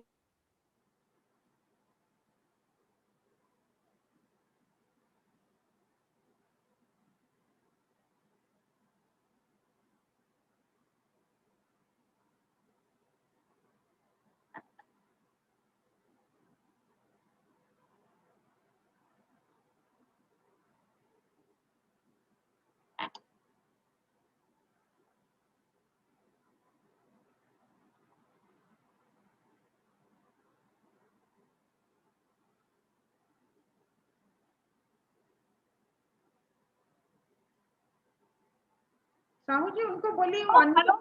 हेलो हाँ आ रहे हैं। क्या नेट कट गया मेरा? हाँ ठीक है, बोलिए। तो एक तरह से हमने जो खेती में मतलब मैंने बोला कि इसमें जैसे सब्जियां हैं हमारी, तो सब्जियों का मेरी दादी बड़ा अच्छा अचार बनाती थी, तो हम इसका अचार बनाए तो अच्छा लाभ कमा सकते हैं। तो मेरे पति, मैंने बोला कहीं इसकी ट्रेनिंग का पता करो, मेरे को अचार बनाना नहीं आता तो मैं सीखूंगी, तो मेरे को अचार बनाना आ जाए तो इसका हम अच्छा लाभ ले सकते हैं। तो मेरे पति ने यहाँ दिल्ली क्षेत्र, नजफगढ़ क्षेत्र में पास ही हमारे उजवा गांव है, उसमें कृषि विज्ञान केंद्र है, तो वहाँ ट्रेनिंग मिलती थी। हमने अचार की ट्रेनिंग ली वहां जाके, और ट्रेनिंग लेके मैंने अचार बनाने शुरू कर दिए। जब मैंने अचार बनाने शुरू करे तो हमारी जितनी सब्जियां थी, हमारी सब सब्जियां काम आ गई, कोई सब्जी हमारी खराब नहीं जाती थी खेत में। और मतलब उसका अचार बनाना शुरू करा मैंने 5 किलो से, क्योंकि मेरे पास पैसा नहीं था। मैं 500 रुपये उधार लेके आई थी दिल्ली में जब आई, तो किराए के भी पैसे नहीं थे। तो मैंने जो ना उसका छोटा सा 5 किलो बनाया, 5 किलो बना के यहाँ फिर चेक कराया रिश्तेदारों को, अपने पड़ोसियों को, तो कहने लगे भाई बहुत अच्छा अचार है। फिर मैं जो ना, मेरे को मतलब थोड़ा हौसला बढ़ा के भी मेरा अच्छा अचार बना है, और कुछ दिन मतलब उसकी क्वालिटी भी अच्छी आई है, बिल्कुल घर जैसे अचार है। तेल मसाले उसमें हमने घर जैसे डालते, मसाले सिल पे पीस के मैंने मसाले डाले उसमें, तो मतलब बहुत अच्छा स्वाद आया उसमें अचार में। तो मेरे को बहुत अच्छा लगा और मैं उसको ज्यादा बनाने लगी। जब ज्यादा बनाने लगी तो फिर हमें इसमें मार्केटिंग की दिक्कत आई कि हम मार्केट कहाँ करें। हम बाजार लेके गए तो बाजार में बोला कि भाई कोई खुले अचार नहीं लेंगे, हम ऐसे नहीं लेंगे, हम तो मना कर दिया मार्केट में। फिर हमने जो ना, मेरे पति ने लाके घर में अचार रख दिया। जब घर में अचार रख दिया तो मेरे को फिर वहां दिक्कत आई। मेरे पति बोलने लगे कि भाई हमारा थोड़ा मतलब उधार लेके हमने पैसा लगा दिया और खेती का भी पैसा गया, तो आज हम कैसे पैसा निकालेंगे, तो अचार भी ना बिक रहा। मैंने बोला कि आप हिम्मत मत हारो, एक रोड के किनारे छोटी सी टेबल डालो, मैं कुछ सब्जियां दूंगी ताजा ताजा, और कुछ उस पर फल रख के आप वहां से शुरू करो। तो हमारे पास यहाँ एक रोड है, बिल्कुल सुनसान इलाका, आज भी मेरी वहाँ एक वैन लगती है, बड़ी गाड़ी लगती है। पहले मैंने छोटी सी एक टेबल डाली थी वहां, उस पर मैंने सब्जियां रखी, और वहां जो पानी के मटके रखे दो, कि कोई रुकेगा तो हम सैंपल डाल के थोड़ा सा उसको देंगे। तो इस तरह से हम पानी पीने कोई रुका या कोई सब्जी लेने रुक गया तो उसको थोड़े से सैंपल डाले और हमने दे दिए। तो इस तरह से वहां से हमारा बिकने लगा थोड़ा थोड़ा, कभी 100 का बिक गया, कभी 50 का बिक गया, ऐसे ऐसे हमारा जो बिकता रहा बढ़ता रहा, 1000 2000 का हो गया। तो इस तरह से हम बेचते रहे, 5 साल ऐसे ही काम करते, रोड पे टेबल डाल के। फिर मेरा जो ना, लोग कहने लगे भाई पैकिंग में हमें अचार चाहिए, ये तो अचार बहुत अच्छे है, हमें दादी की याद आ जाती है अचार खाते, तो हमें घर के अचार है बिल्कुल, तो हमें क्वालिटी बहुत अच्छी लग रही है, इसको तो हम बाहर भेजेंगे, तो इसको कोई पैकिंग में दोगे तो हम बाहर भेजेंगे। तो जब लोग पैकिंग में अचार मांगने लगे तो मेरे को ध्यान आया कि भाई हम इसकी फैक्ट्री लगाएं एक, और काम भी ज्यादा बढ़ गया मेरा। तो अब इसकी हम फैक्ट्री लगाएं, और फैक्ट्री लगा के इसको ज्यादा काम बढ़ाएं, तो हमें अच्छा लाभ कमा सकते हैं इसमें। तो फिर मैंने जो ना यहाँ दिल्ली में पता करा, तो यहाँ हमने लाइसेंस के लिए करा पता, तो हमें लाइसेंस जो बहुत टाइम लगा लाइसेंस मिलने में। उस समय पे हमें जमीन की भी दिक्कत थी कि हम कहाँ दिखाएं, हमें तो कोई घर भी नहीं था, किराए पे रहते थे खेत में। तो मतलब बहुत दिक्कतें आई उसमें। तो हमने जो ना थोड़े थोड़े किराए पे लेके फिर काम शुरू करा, और हमने उसमें फैक्ट्री लगाई, श्री कृष्णा पिकल्स नाम की अपनी कंपनी लगाई, बनाई। और कंपनी बनाने के बाद, जैसे पहले मैं अकेली काम करती थी घर में, तो मेरे जो ना अकेली काम का मतलब थोड़ा थोड़ा काम बढ़ा, तो मैंने अपने परिवार को लगाया, अपने बच्चों को लगाया साथ। और जैसे फिर मेरा फैक्ट्री लग गई, तो मैंने अपने अड़ोसी पड़ोस में जो मेरी रहती थी घर में महिलाएं बैठी हुई, जो गरीब लोग थे, तो मैंने उनको काम सिखाया, बुला बुला के, भाई मेरे साथ काम करोगे तो आपको 4 पैसा मिलेगा, तो अपने बच्चों को अच्छा पढ़ाई लिखाई करा सकते हो, समझाया। तो वो मेरे साथ काम पे लग गई, और काम पे लग के आज जो ना वो यहाँ नजफगढ़ क्षेत्र में कम से कम 85 लोग अपना काम खोल के बैठे हुए हैं, मेरा देख देख के, सीख सीख के मेरे यहाँ आए और देखा और सीखा। तो काफी लोग यहाँ भी काम कर रहे हैं, और मेरे तो फैक्ट्री में आज मतलब काफी लोग काम कर रहे हैं। मैंने बताया भी है, 100-150 लोग तो हमेशा काम करते हैं, जो मतलब साल से साल। और 400-500 लोगों को हम घर में भी दे देते हैं कि भाई किलो के हिसाब से काटने के लिए, उसके लिए। तो मतलब ऐसा काम कोई नहीं है। मैंने तो एक टेबल पे छोटी सी टेबल डाली रोड के किनारे, और काम शुरू करा अपना। ना मेरे पास पैसा था, ना मेरे पास जमीन थी, और ना मेरे पास पढ़ाई लिखाई थी, पढ़ाई लिखाई भी नहीं थी मेरे पास। मैंने तो बस काम शुरू करा, मतलब मजबूरी में, कि मेरे पास मजबूरी थी उस समय पे, कि मुझे अपने बच्चों को ये लग रहा था कि मैं अपने बच्चों को कैसे पालूं, इनको पढ़ाई लिखाई कराऊं। तो इस वजह से मैं घर में ही मतलब हाउस वाइफ थी, कोई काम नहीं जानती थी। तो मतलब ये काम करा, तो मैं इसमें मुझे बहुत कामयाबी मिली। और कामयाबी इतनी मिली कि मैं पहले अपना क्या छोटा सा एक मैंने तो पेट पालने के लिए करा था, लेकिन आज मेरा इतना बड़ा बिजनेस बन गया और आज मेरा बिजनेस मतलब आज मेरे हजारों लोग मेरे पास काम कर रहे हैं और लाखों लोगों का मतलब जा जाके हमने जैसे बिहार में बीएसएफ की उसमें कैंटीन में हमने ट्रेनिंग दी काफी लोगों को जा जाके अपने उसमें। तो ऐसा नहीं है कि मतलब कोई भी काम मतलब किसान हम देखें कि भाई हमारी किसानी मतलब छोटी है, तो हमारी किसानी छोटी नहीं है। हम चाहेंगे, हमारे अंदर हौसला होना चाहिए और हमारे अंदर मतलब साहस से हम मेहनत से काम करेंगे तो हमारा काम कोई छोटा बड़ा ना होता ना। हमारी किसानी मतलब घाटे की है। आज जैसे हमारे प्रधानमंत्री जी का सपना है और हमारे देश को आगे बढ़ाना है तो हमें किसानों को मतलब आगे बढ़ना पड़ेगा। हमारी बहनें खेत में काम करती हैं, खेती से हमारे बहुत सारे प्रोडक्ट बनते हैं। जैसे हमने सरसों हमारी है तो हमने तेल का मिल लगाया हुआ है, हमारा तेल भी बिकता है, हमारे अचार में भी काम आता है। और जैसे हमारे खेतों में मतलब कहीं कहीं हमारे सौंफ जीरे बहुत अच्छे होते हैं, सौंफ हमारी इतनी महंगी बिकती है और हम अचार में डालते हैं अपने। और हमारे इतने सारे प्रोडक्ट हैं। अब 152 तो थे ही थे और हमने और प्रोडक्ट बनाए, आम का आम पापड़ बनाया, आंवले से हमारे इतने सारे प्रोडक्ट बनते हैं, अचार चटनी सुखा के और भी कुछ ना तो हम पाउडर भी बना सकते हैं उसका। आंवला सुखा के पाउडर बन जाए उसका हम त्रिफला बना सकते हैं। इतना अच्छा चूरन बनता है, पेट साफ कर देता है बिल्कुल, अगर हम उसको ऐसे भी बेके सुखा के भी। तो लोग कहते हैं हमारे आंवले खराब जाते हैं, सूख जाते हैं जमीन पे, उसकी ट्रेनिंग ले।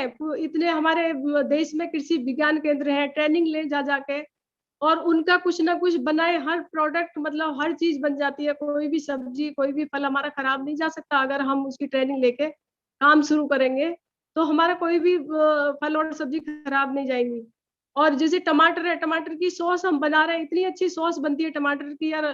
किसान भाई कहते हैं कि हम टमाटर खेत में फेंक दिया, उसकी ट्रेनिंग लो और ट्रेनिंग लेके उसकी सॉस बनाओ, उसको मार्केट में बेचो। बेचने का काम हमारा, हम एक रोड पे भी रख के बेचेंगे तो हमारा अच्छा क्वालिटी होगी तो बिकेगा। किसी से हमारा जो किसी भी कंपनी से हमारा कंपटीशन नहीं है, हम तो अपना माल बना रहे हैं और बेचेंगे और उसमें हमें कामयाबी जरूर मिलेगी क्योंकि हमारी जो अच्छी क्वालिटी होगी तो हम कामयाब होंगे उसमें।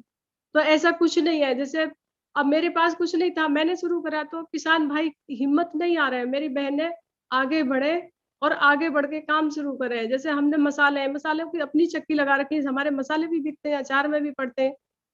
तो मतलब काम कोई भी ऐसा नहीं है कि हम नहीं कर सकते। आटा है, मैंने आटे की भी चक्की लगा रखी है, गेहूं खेत में उगते हैं, गेहूं का हम आटा बनाए, दलिया बनाए, इसमें से 10-12 हमारे तरह के वो बन जाते हैं। आटे बन गए, दलिया बन गया, इसके वो बन गए, जवे बन गए, कितने सारे प्रोडक्ट बन जाते हैं जो हम इनको करके और कुछ हम लाभ कमा सकते हैं। गेहूं ऐसे ही ना बेच के हम आटा भी पीसे, उसमें भी हम मतलब अपना एक परिवार का गुजारा हमारा बहुत अच्छा चल सकता है। ऐसा नहीं है कि हम कोई भी काम हम नहीं कर सकते, हम कर सकते हैं। हम ट्रेनिंग लेंगे, हमने पूसा संस्थान से जूस बनाने की ट्रेनिंग ली। आज हमारा जूस जो ना इतना बिक रहा है, गर्मी के सीजन में हमारा जूस भी बिक रहा है। हमारे वो बनाते हैं, शरबत बनाते हैं, जैम बनाते हैं, चटनी बनाते हैं, मतलब इतने सारे प्रोडक्ट हैं कि मेरे को तो याद भी नहीं है, इतने सारे प्रोडक्ट हैं। गाजर में से हमारी गाजर खेत में खराब चली जाती है, गाजर में से कितनी सारी चीजें बनती हैं। गाजर को सुखा के कैंडी बन जाती है, गाजर का मुरब्बा बन जाता है, गाजर का अचार बन जाता है। और मतलब कितने सारे मतलब सुखा के हम उसको रख भी सकते हैं पन्नियों में पैक करके, जो हम भिगो के उनकी सब्जियां भी बना सकते हैं बाद में। तो इतने सारे प्रोडक्ट बनते हैं। तो हमारे किसान बहन भाई क्यों मतलब ऐसे बोल रहे हैं कि हम कुछ नहीं कर सकते? हम कुछ कर सकते हैं, हम ट्रेनिंग लेके आगे बढ़ सकते हैं, क्योंकि हमें अपना ज्ञान नहीं है, हम ऐसे ही खेत में काम कर रहे हैं, इसलिए हम कुछ नहीं कर सकते। अगर हम ट्रेनिंग लेंगे, ये हमारे भाई बैठे हुए पूसा संस्थान में जितने भी डायरेक्टर हैं, जितने भी मतलब हमारे लिए कृषि विज्ञान खुले हुए हैं, इनमें जाएं और हम ट्रेनिंग लाइन से सीखें तो हम क्यों नहीं कुछ कर सकते? हम अपनी खेती में सब कुछ कर सकते हैं और हम अपने देश का जो हमारे प्रधानमंत्री जी का सपना है उसको हम आगे बढ़ा, उसको हम पूरा कर सकते हैं और पूरा करके अपने देश को आगे बढ़ा सकते हैं। इसी के साथ धन्यवाद मेरा, आप सबको नमस्कार फिर से एक बार, और कुछ गलती हो गई हो तो क्षमा कर देना। धन्यवाद मैडम, बहुत बहुत धन्यवाद। आपने अपना एक्सपीरियंस या अनुभूति शेयर किए। ये ना केवल हमारा किसान के लिए, हमारा पार्टिसिपेंट के लिए भी बहुत नहीं आ रहा है मनोज, हमारा पार्टिसिपेंट के लिए प्रेरणा का स्रोत होगा। कृष्णा यादव इससे ये मैं एक मैसेज आपका काम से ये देना चाहता हूँ हमारे पार्टिसिपेंट के लिए। सफल व्यक्ति कोई अलग काम नहीं करते हैं, वो वही काम करते हैं लेकिन अलग ढंग या अलग तरीके से करते हैं। धन्यवाद मैडम। अगर कोई किसी का सवाल कोई क्वेश्चन होगा तो डिस्कशन कर सकते हैं, क्योंकि मैडम अभी शायद कोई काम में जाएंगे। Anything, any discussion? Participant please. धन्यवाद Krishna madam.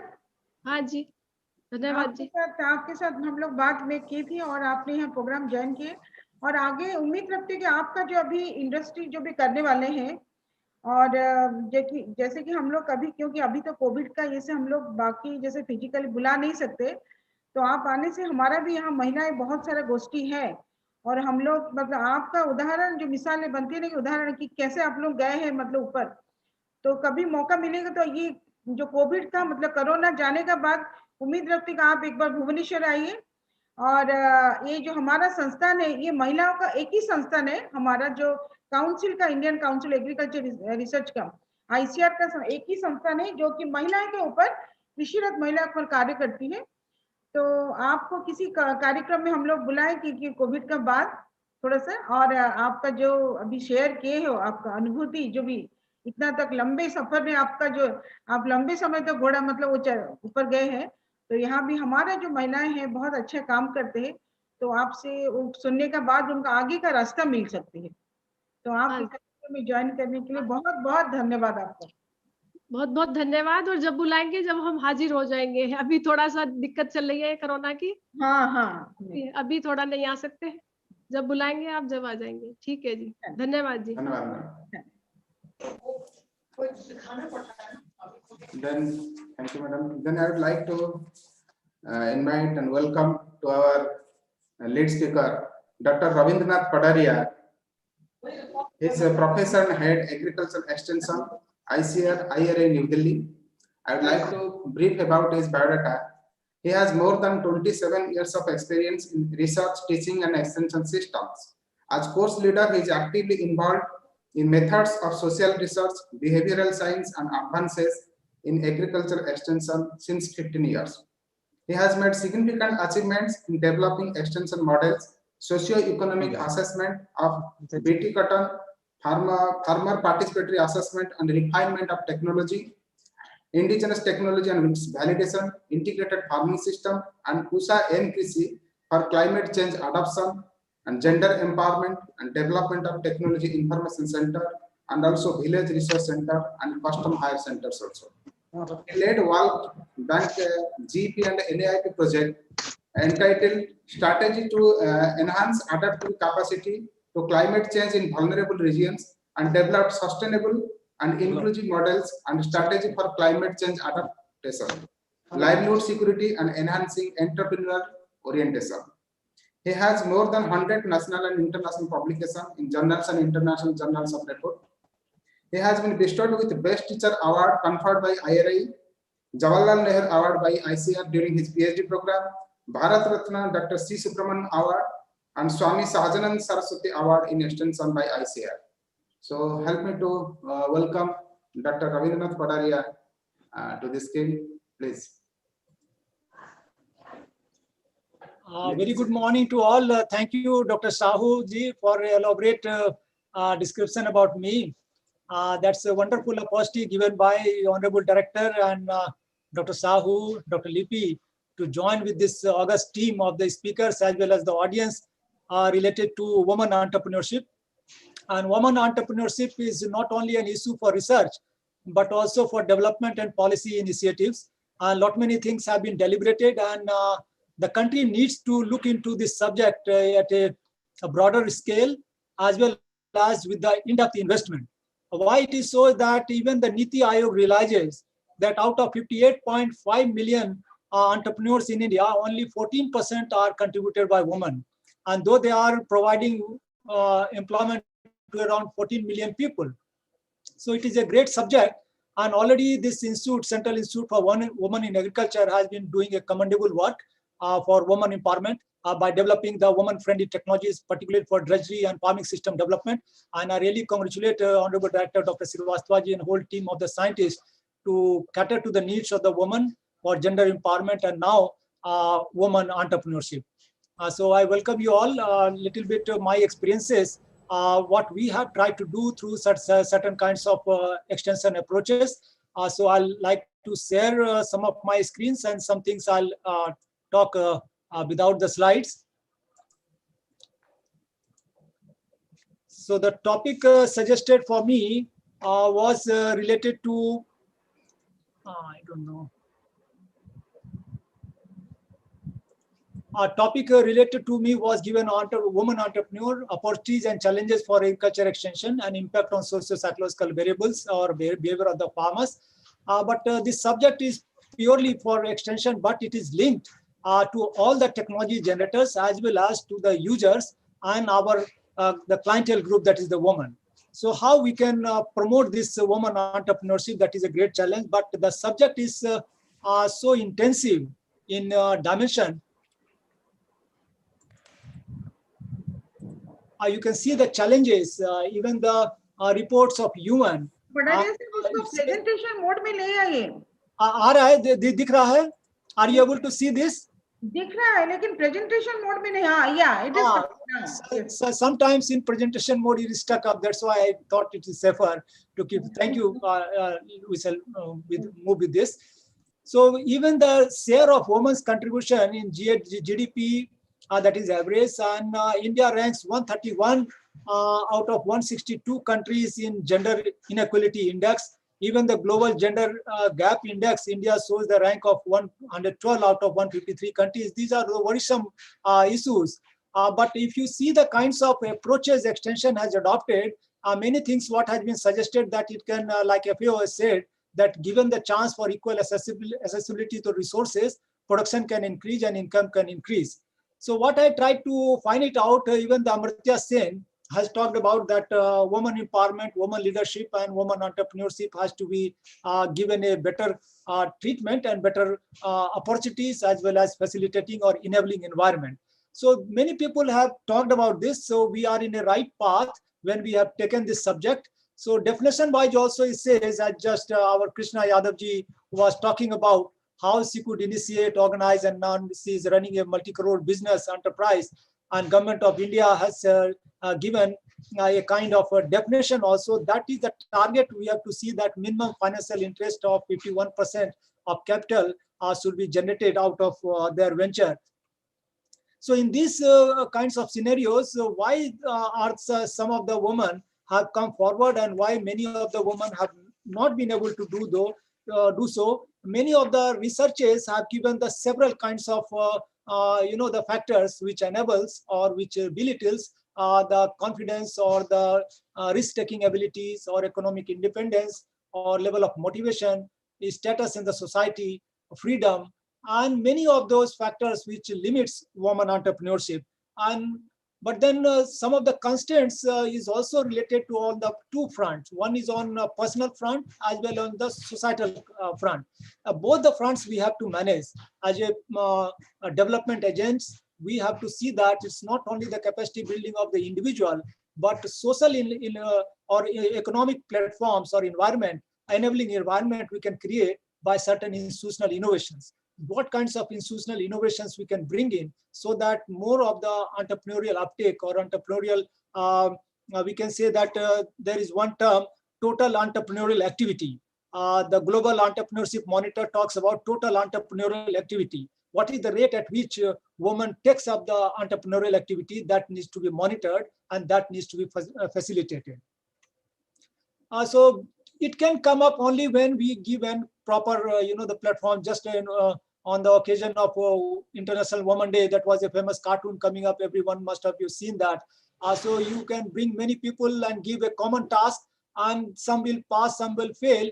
So this is not a kind of facilitative environment. Facilitative environment talks about equality and equity in giving the access, giving them the independence to make a choice, and some kinds of freedom, because most of the women researchers says that how they manage the house and the entrepreneur activities, there is some certain degree of conflict. So these are the psychological factors that needs to be probed into. It's not only the technologies we should give it, but it is better to see the setup in which they operate.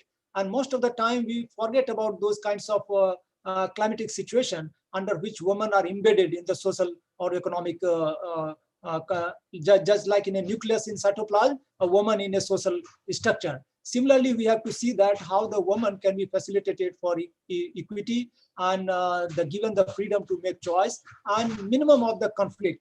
Many researchers have shown that wherever there is more kind of enabling or the facilitative by the climate, by the family, women have succeeded more. So the implicit assumptions, what is there, the particular taboos or the stereotypes we say in the psychological term, and that the men are the woman, men are the head of the household, or housework or childcare does not require much efforts, or woman's health is given last priority when the food and other nutritional arrangements are there. These stereotypes has to be changed, and that change has to be brought in from the kinds of mindset among the household, how they can see that women are also an engine of growth and how it can come. And it will come once these kinds of stereotypes or social taboos are removed from the society. So these kinds of extension approaches are prevalent. I'll showcase some of the kinds of assessment I could do it, though it appears that even in many of the institutions, you will find that visitors are coming. At times, we are not able to find sufficient time for those visitors because their time of arrival is sometimes odd, maybe during the lunch time or the evening hours when the office closes, and then they are coming and we become reluctant to attend to them. But we should appreciate even 1% of intervention, even 0.01% of intervention or one interaction can lead to many things changed in the woman's life. And here is one example. Like I was talking about what extension strategies can be brought in. One Krishna Yadav ji can come on a self-propellance mode, like self-drive it was, and that can come. But everywhere we cannot find Krishna Yadav ji. We will have to groom Krishna Yadav ji.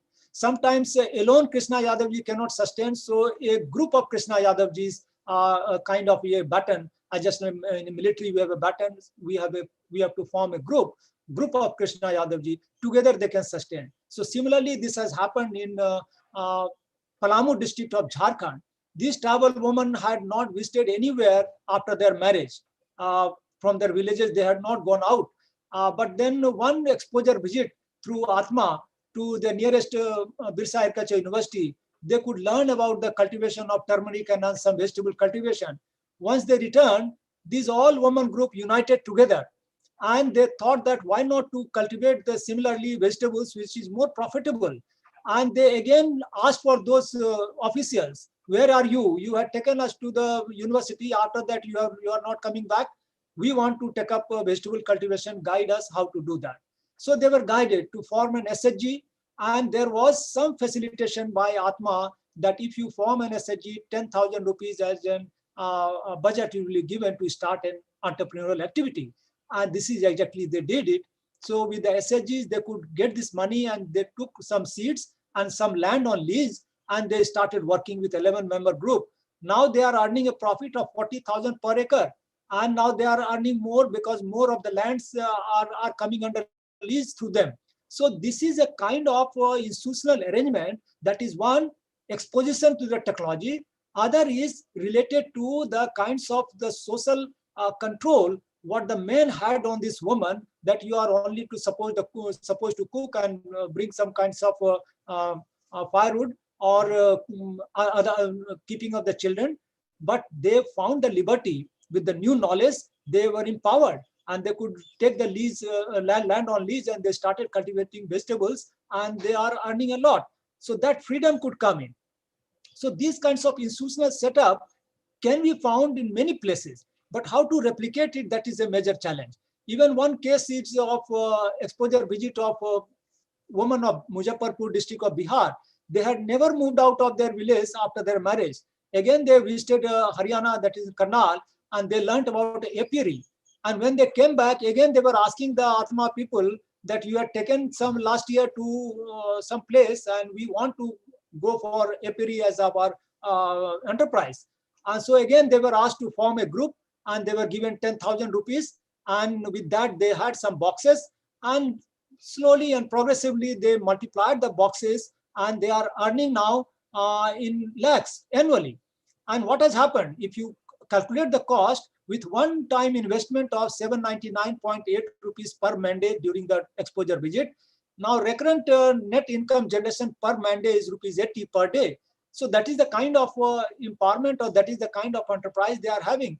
Now earlier they were sending their boxes here and there for rearing of this honeybee. Now they are taking orchards on lease, particularly lychee and mango.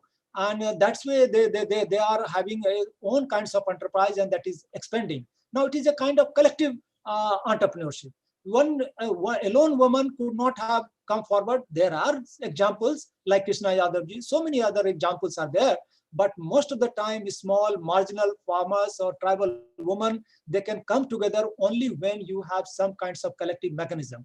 And that collective mechanism can happen through some kinds of engineered process, like the planned change that we can bring it through some kinds of psychological expertise, some kinds of behavioral expertise, through change agents, how to form group and how to make the norms in that group, and then some technological intervention, and then finally with the market linkage. These all kinds of assembling of all these inputs are quite essential to facilitate collective entrepreneurship. Similarly, this is another kinds of initiative by the woman in Nalanda district of Bihar. Again, they had taken at a large scale mushroom cultivation. Earlier, they were having some few trainings here and there, but nowadays these women took charge and they started cultivating mushroom in the rooms, and all the family members are sleeping in the courtyards. Mushroom is inside home, and others are outside. They are sleeping in the courtyards, and that is the kind of transformation household has happened. And this could happen only when the men found that yes, there is certain kinds of growth in income, and that facility was given, and they could bring a mushroom revolution in that area. Now this is a kind of the how to bring it more kinds of chain into that is the value chain. And real example was here in the mushroom. So many SHGs, they took 10,000 rupees per group and had this cultivation of mushroom, but then stagnation started happening in the market. So some SHGs, they started taking up, they discontinued cultivation of mushroom. They rather started procuring the mushrooms, and they used to procure the mushroom from SHGs, and they used to dry it, pack it, and sell it in the Patna. That is the value addition they started in the mushroom.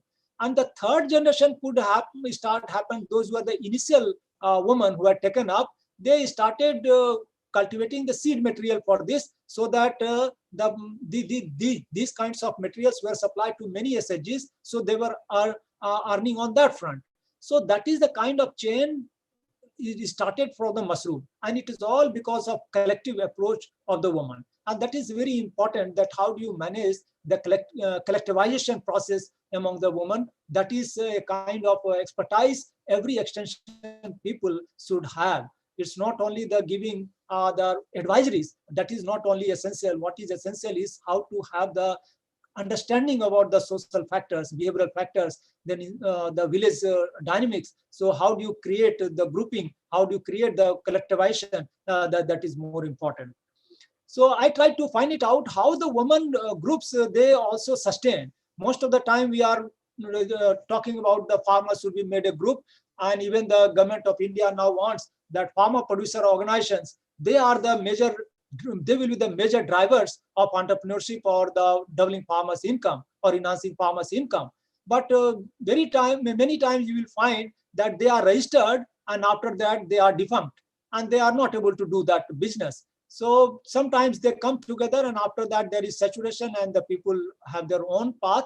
But here it is an example of Bihar, a Madhurapura Women Milk Producer Cooperative. And here again the women, they have come forward to form their own cooperatives, and it is again collective entrepreneurship through the cooperative mechanism. In 1987 they established it, and is still continuing, and 450 membership are there. Net income is 1.6 lakhs.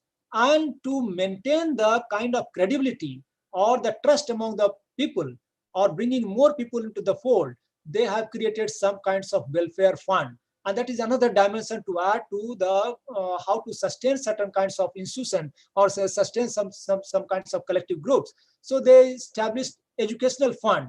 It means if there was this dividend money earned through this cooperative to the enterprise, they were providing some loans to their members so that they can take up some kinds of education for their children in a better school. So they had an educational fund. They had the sustainability fund. If there was some problem with the cattle, and if they wanted to have certain kinds of medical treatment, or there was no capital around with them, so they had sustainability fund. Even in the crisis of the contingency planning for this cooperative, suppose the van is out of disorder, so they were able to have the sustainability fund for that.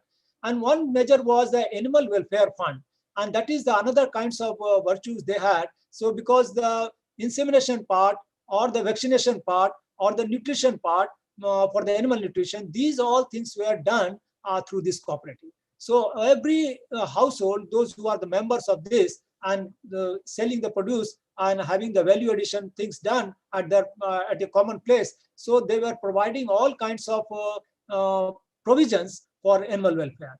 So I tried to study why these kinds of women group are so successful, and sometimes they grow and after that it fizzles out. So I could find it out through some kinds of factor analysis. So prominent factors were finance management, and then incentive, then trust, democratic style in choosing the leadership, transparency in the management, and identity. They had their own brand. So these are the factors which are very, very important for any enterprise. So if it is a kind of self-enterprise, and just like Krishna Yadavji, but if you have a group of people working together and a collective entrepreneurship, there these kinds of component are quite essential. So we need to educate those people, women, what are the kinds of intricacies in finance management, and how you can give incentives to your members so that they are loyal to the organization or to the group or to the company. And then the trust. What is the level of trust between the stakeholders? The trust between the managerial groups and trust between the other member of that group. Then how you choose your president, treasurer, or secretaries, that should be democratic kinds of principles should be followed. And transparency in transaction, transparency in business, and transparency in all kinds of dealings should be there. And one product and this own brand value creation is highly important. So just like Krishna Pickle, CC has made a one own kind of branding. So similarly, many of them have chosen their own identity. So these were the major factors which I could identify for the success of this. And similarly, I could study the other kinds of enterprises taken in Karnataka by women group for value addition of ragi products. So they were making all the bakery products from the ragi, and the similar kinds of things they were also having, and they were having a collective group right from the bakery to marketing, and they were doing, and these factors were also seen there. So another kinds of institutional arrangement, you can find it out by the intervention of Madhya Pradesh government, and we could promote a sericulture. Sericulture is one of the enterprise somebody can take for growth for that. But here again, it was not a kind of single unit development. Here it was again a kind of chain, like a whole value chain is created in the sense that what they did, these tribal women near Hosangabad district of Madhya Pradesh, near to that Sehor and other part of that area, these tribal women, they used to work on the landlord's field, and that too for the transplantation or the harvesting, that's all. And they used to get employment for 2 to 3 months at the rate of rupees 50 to 60 and worked as labor, and nothing was there for the life. So, and the land was also getting degraded. So Madhya Pradesh government thought how we can change the scenario of this degraded land through sericulture, but then who will do that and how it can be done for the development of this tribal woman. So they asked the department to give land of 1 to 2 acres to each member of a SHG. So they should form one self-help group, and that is called Mahila Resam Udyog Sahkari Samiti.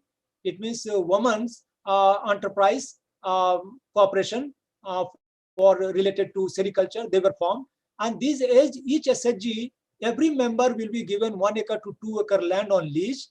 They will be provided the input for cultivation of sericulture like planting materials. Training will be given for cultivation of sericulture. Then cocoon rearing centers are created as a community center where most of the women or more of the women from 3-4 SHGs, they will bring their cocoons there. And that was the kinds of system they developed. Now, women were trained in cultivation of sericulture in a group, and they are in SHGs. So all the SHGs cocoons are procured by one association. So here the business is cultivation of sericulture, development of cocoons. Now those people from the association, these cocoons are taken and given to another set of SHGs from where the threading and other things will be done. From cocoon to threading, that another SHG will do. Then from threading to preparation of textile, some other SHGs will do it. So right from cultivation of sericulture plant, rearing of cocoons to textile, everything was made in a value chain and all through these SHGs. So all SHGs were federated into a mega association, and the procurement, assured procurement was done by the SHG. But every layer there was employment creation, enterprise creation. That is, here these women had the role of earning through the sericulture or production of cocoons, and then the other was cocoons to threading, and the third layer was threading to textile. So this way they try to manage it, and that's a wonderful institutional arrangement they did it. So as a result of that, now every year they are able to produce 400 to 500 kg per year of cocoons, and they are earning rupees 40 to 50,000 per acre per year, and assured employment throughout the year, and capital formation is there. So these kinds of things could happen only because of such kinds of institutional arrangement. So it is rightly some speakers were also talking about, it's not only one technology or the individual drive, but certain kinds of institutional setup can bring it, and that will lead to expression of other behavioral factors. Other behavioral factors like collaboration, the mutual kind of trust, then negotiation, then conflict management. These all kinds of expressive kinds of traits comes out when the people work in a kind of group, and then the success rate is better. Similarly, I tried to do in Mewat from in nearby Delhi. You see, one of the most backward districts was Mewat, identified by the Planning Commission when the Planning Commission was there. So 150 most backward district, Mewat, we had taken under NAIP project. Even now in aspirational district, we are working for Mewat. Now the point here was how the social factor hinders your venture. So we wanted to repeat this mushroom cultivation through the KVK, but then the problem was how to bring in these women for training, because here the social dynamics was different, and because of the different faith and all, the freedom for women was not there to come down to 60-70 kilometers far off in a KVK complex to have training. So I had to design a method that is called family training. So each household, male and female, both I brought it, so that there was no conflict how I can ask my woman to go to such a place for training. So I had that concept of family training. Certificate was given to wife and husband both, and that kinds of drive we could make it, and successfully few entrepreneurs were had taken up as a family enterprise. So sometimes it becomes a kind of strategic intervention to be made by the extension persons. So how to see that social norms are also not disturbed, and we at the same time we can facilitate the enterprise uptake by rural women. And similarly, we also try to promote most of the agri processing, dal making, dalia making as a kind of enterprise for these women, and collectively they started. So here institutional arrangement was not only capacity building, we also provided them village resource center at which we provided these machines, and in collective form they started working and they started earning money. Similarly, there was one tailoring and stitching center we created. Again, here it was a kind of the collective enterprise. Earlier, women were very hesitant to join to our training program. They were not coming. And so that we had to make these centers at the village level, and we have to convince the people, the male folk, that see, they will earn 5 rupees, 10 rupees per day extra, that will bring to some money. And progressively, once their skills are more, at least you can save some money on your stitching, as well as they can take some assignment. And later on, they started taking assignment of the village schools for uniform. And that way, this woman enterprises started happening. But sometimes, we as an extension agent, we have to see that how the conflict at the household level, that also hampers, and how to reduce that conflict, and how to develop that conviction that sometimes women are empowered, and that also the make false things that that will lead to subordination in the family. That male will be subordinate to woman if they earn money. And if anything goes wrong, all blames on the technological intervention. And this is exactly we had to figure out in the joint session. So all the training programs in these areas where the social taboos or social norms were not facilitative for women, we had the joint training program. Then the joint kind of trainers we used to bring in, so that these kinds could be facilitated. And we also try to promote them through the dry flower business. And the same woman group from the Mewat, they also took up dry flower business, and through the technological intervention, as well as again the participation of male in finding out the market or the linking with the market. So collaborative venture we could make, so that in those difficult areas also promotion of entrepreneurship could be successful. Then other mechanism we are working on devising, as Dr. Lippi was talking about, the convergence of line departments. And this is exactly I try to work out how the different line departments, institutions, they can be facilitative for the entrepreneurship development or the livelihood development. So here we try to figure out the SHGs, how to empower SHGs and farmers interest group with the help of NGOs, Krishi Vigyan Kendras, Farm Science Center, Department of Agriculture, Agriculture Technology Management Agencies, and the institutions like IRI and Bihar Agriculture University, and then the service organization, NABARD, and input agencies. Through this mechanism, we are trying to promote organic cultivation of vegetable as an enterprise for the women. These women, they were suffering a lot because of lack of water for irrigation.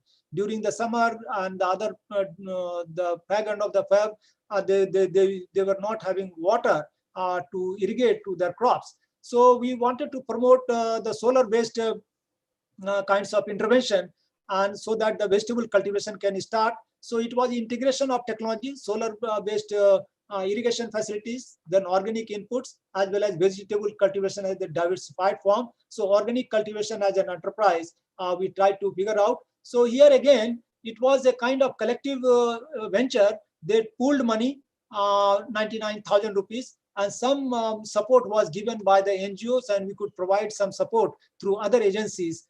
And the training and other seed material, they were provided by the line departments and KVKs. And through that, now they are growing finger millet, organic or maize, or pigeon pea, and the vegetables, and they are earning money. So that is another, this HSG has come out as another kind of model for enterprise uptake. But then how best we can facilitate in the, why I was always talking about the group behavior or the kind of collective management, because it leads to more hands, more mind, and more energy, and the quantum of production will be also more, the venture will be more, and the more number of people will be engaged in entrepreneurship. So social learning model, we also try to find it out and how it can affect. So if you have a kind of more interaction, so kiosk-based kinds of, suppose training we have to give on value addition. So it's not only the lecture method, but if you keep a video mode, and most of the women are sitting there for the value addition, and the same video we also gave them in the mobile setup and the SD card, they could see it at their home also at the leisure time. But major focus was they should come near the information kiosk, and they will be deliberated and discussed, and allow them to discuss among themselves for any technology for which they want to take up as an enterprise. Just Krishnaji was talking about pickle making or squash making or juice making. So those intricacies of the technologies and how it can benefit to their whole household, and how it will be marketed, and what are the precautions they have to take. If everything is relayed in the video, and they can see in the SD card in the mobile, and all collective learning can happen in the group. That leads to faster dissemination, faster adoption. This is our hypothesis was, and we tested it.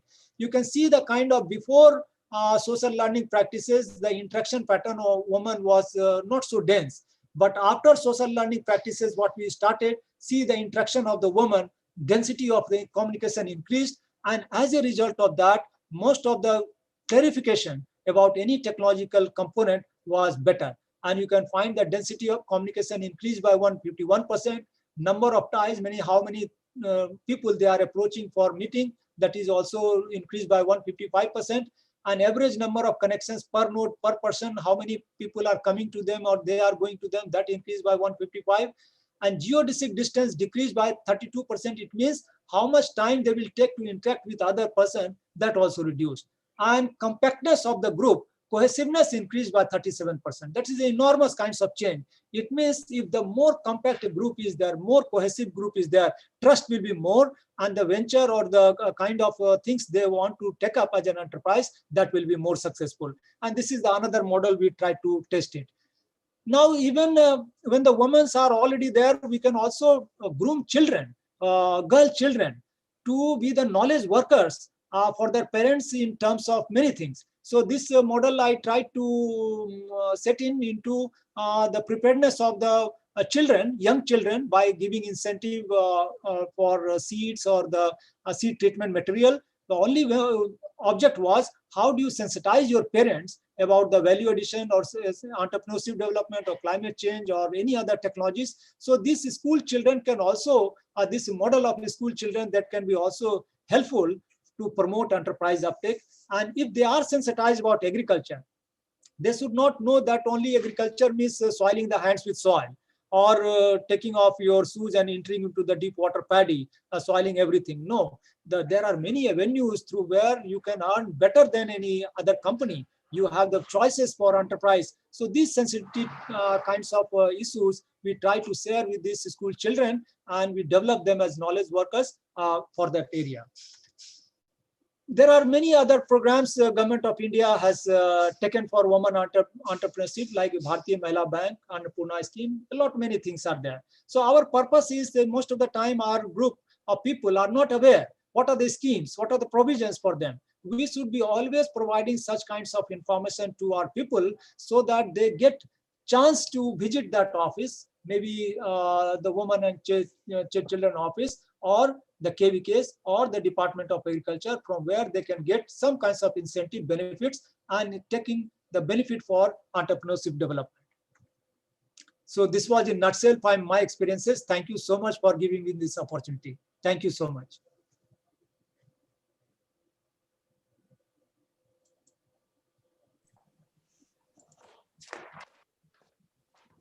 Thank you, sir. Thanks a lot. You have enlightened us about various models you have designed and developed, and we are highly, your work is really appreciated, and have explained psychological behavioral exercise with harmony and about the village dynamics also. So thanks a lot, sir. Then I would like to invite Dr. Ashish Kumar Singh. Dr. Sahu, please 1 second. Dr. Padaria Yes. sir, actually, just Yes, I catched him after a long gap. So actually, lot of presentation or lot of activity you have shown relating to the women empowerment, or how to, because you have long years of experience since Lucknow, Mango, everything you have done. So one of my whatever analysis, but since last 22 years, I've been associated in these gender issues. So women, particularly women is the self-motivator or the self-mobilizer. Unless until the women mobilizes or motivate herself, she cannot move further. That is the first thing what I learned. And whatever you have shown, lot of, and also institutional intervention is utmost required or needed for that is one of the value chain is also in institutional intervention. So my point, you might have that is for the crop that is a commodity-based scientist. So they are releasing some of the product. So for an extension scientist, what could be our concept, our modules? Because as you have shown that you have developed lot of modules through Atma and through KBKs, different approaches have been developed for the women empowerment or mainstreaming. So can we think in that way all social scientists?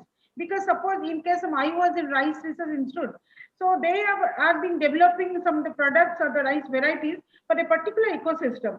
So can we, that's model, sector-based model, and can we prepare, and suppose CIWA has also already prepared and yourself, and that can be replicated in other field, other areas, so that we can identify that particular module has been successful module. Because now many scientists have shown a lot of modules actually. You are also showing actually 5 to 6 modules. I have developed some modules. So can just what is the, which one is the profit or that is the fittest or appropriate model for the and particular segment or sector wise. So can we think in that if this is this award, because lot of modules also structure has been developed by the extension fellows, extension scientists. So what is your opinion relating to this? I think you are very right. As a kind of a policy maker or as a mega research institute manager, your orientation is very right. But once you land up into the field, your orientation will change. The kind of thing is that we cannot have a kind of structured model for all kinds of system and all kinds of household, all kinds of villages. It has to be a combination. And sometimes some model works in some area and other areas doesn't work.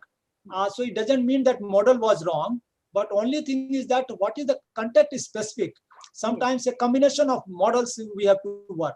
So we should be lashed with all kinds of armors. So as many as models are there, and we can see that just like for any varietal kinds of testing, moment we launch any variety, we start with 1 or 2 demonstrations, something like that. So we should be also careful that which model will work, you never know.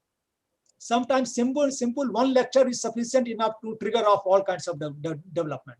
One interaction is just like I talked about, one visit to university that triggered off the kinds of enterprise take up.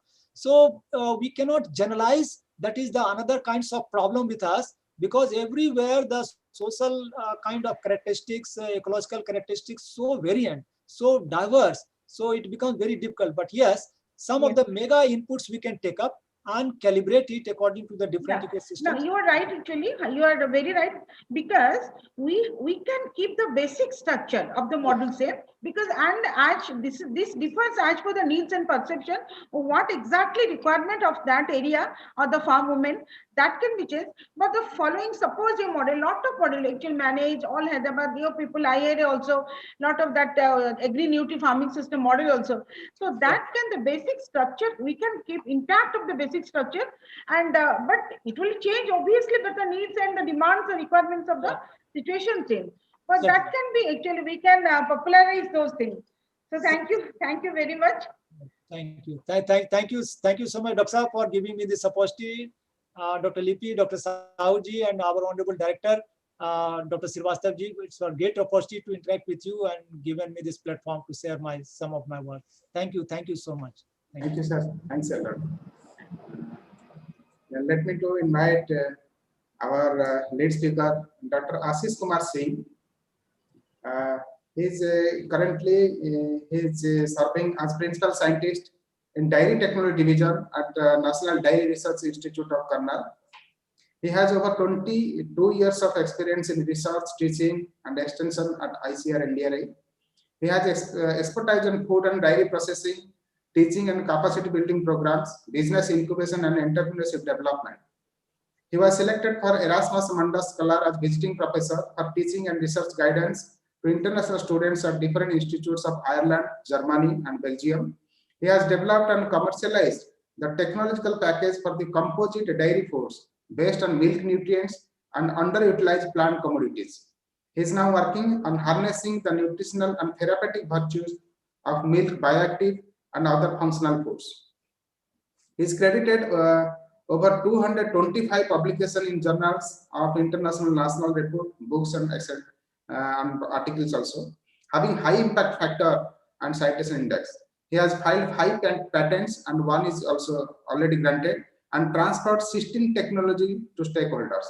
He played instrumental role in establishment of Business Incubation Center at NDRI Karnal in 2013 and conducted more than 55 training programs and assisted in commercialization of 15 technologies and establishment of about 125 business ventures. Sir is awarded with PG Nair Award, Best Teacher of India in 2012, SK Survey Memorial Outstanding Young Researcher Award, Dr. C. Subramaniam Award, and Dr. Singh was the recipient of Indian Dairy Association Fellowship in 2016 to 17. He is also now Fellow of National Academy of Dairy Science in India and ISDPT, and currently he is chairing the Business Planning and Development Unit at NDRI Karnal. So let me to invite Dr. A.K. Singh for the presentation, please.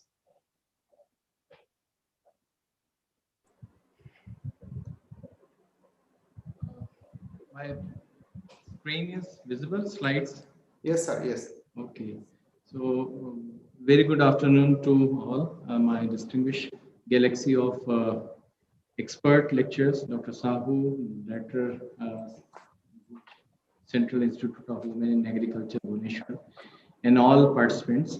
I will try to make as quick as possible. Basically, the topic related to which was assigned to me is strengthening the smallholder enterprise through dairy value chain for development of economic empowerment of farm women. And as such, dairy represents a livestock sector, which is one of the major source of nutritional and livelihood security. And almost at the global level, around 750 million people are associated with dairy.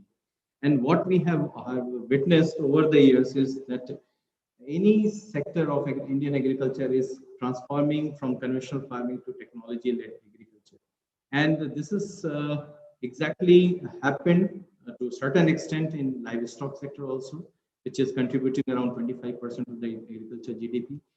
And the good point or the positive sign is that we are the largest, not only among the largest human population, but livestock population. And there is a great diversity of livestock as far as the country is concerned. Regarding the role of women in dairying, we know that apart from other household activities, probably dairy is one sector or livestock is one sector where the small and marginal farmers, they own almost 60% of the milk animals produce around 70% of the milk. And this milk production itself contributes around 22.5% of the rural household income.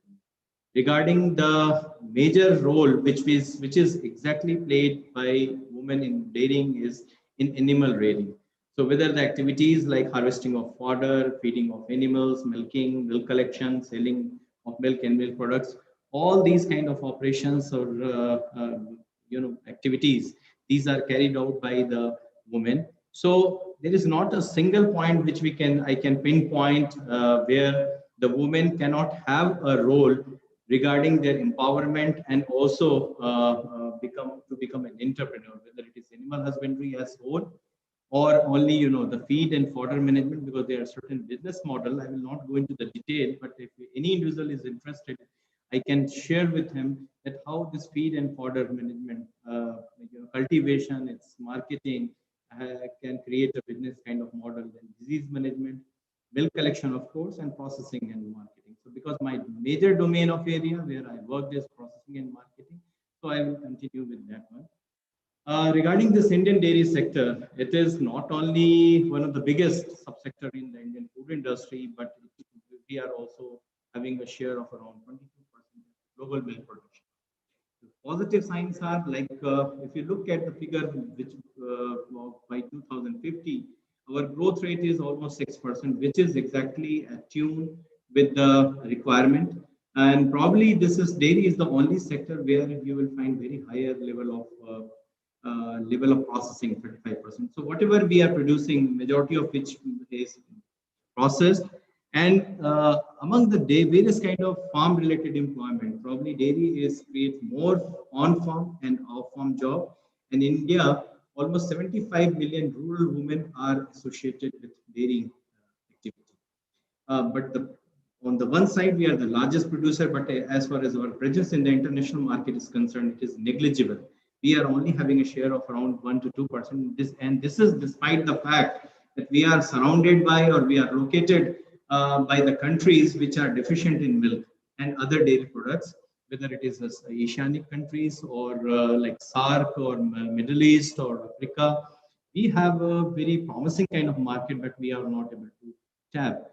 And what happened to the milk which is produced? So almost 45% of the milk which is produced is consumed by the producer at their own level, because they don't have any option how to channelize this milk in the market.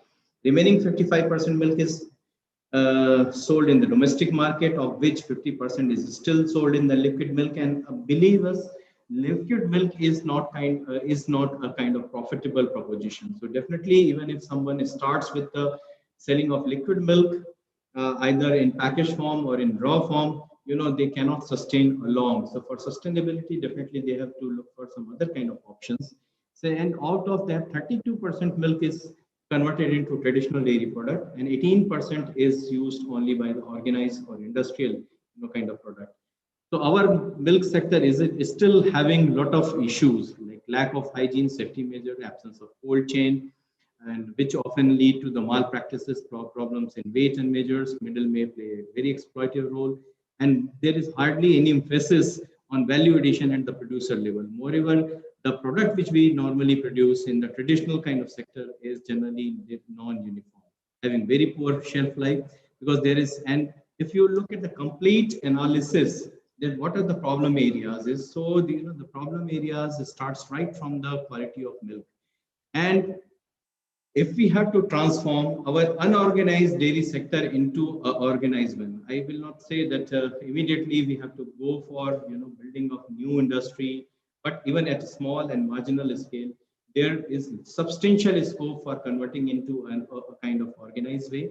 And for that, we have to adopt the appropriate technological package. We have to ensure the uniformity in raw milk and finished product.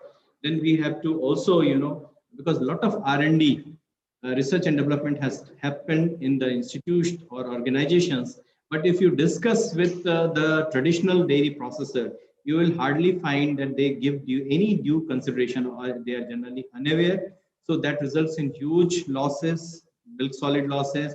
There is need for process line for indigenous and traditional dairy product. Also nowadays, any process require resource minimization or resource optimization, and for that we need energy efficient and service system to support small scale production, efficient packaging line. Then most important thing is that what should be my product mix which will maximize my return, and especially in northern India, where there is a lot of seasonality in the dairy products. So some products are great in demand in one particular part of the years, and some but not in other area. So how to optimize this product mix? Moreover, current consumer or regulatory agencies, they require very stringent quality assurance, hygiene and safety provision. Moreover, even if we produce, how to market it, where to market it, and how to promote our product. So basically my whole presentation is based on these aspects, and I will start with supply chain. So in our country, in any food segment, there is different type of food supply chain which exists. Hardly there is any supply chain where producer is directly processing and selling its product to consumer, and this is having some advantage in the terms of like better return to consumer producer, and also good quality product to consumer. More the stakeholders in the value chain, definitely milk is such a perishable commodity that when it reaches to the consumer, probably it will have some quality deterioration. Moreover, when the quality deteriorates, the very first option is, especially the high buildup of microbes will produce acid. The best option is just to add baking soda or soda. So high microbiological quality. But on the other side, there are many other food safety issues which are arising, like zoonosis. And hardly, majority of consumers, they are not aware about, what kind of genetic disease that may happen if they consume unproperly processed kind of milk, whether it is tuberculosis or maybe, some other salmonellosis, listeriosis. There are a number of, disease, more contamination, adulteration, preservation, and like pesticide, antibiotic residues, heavy metal residues. So these kind of issues which are basically hampering our presence in the international market.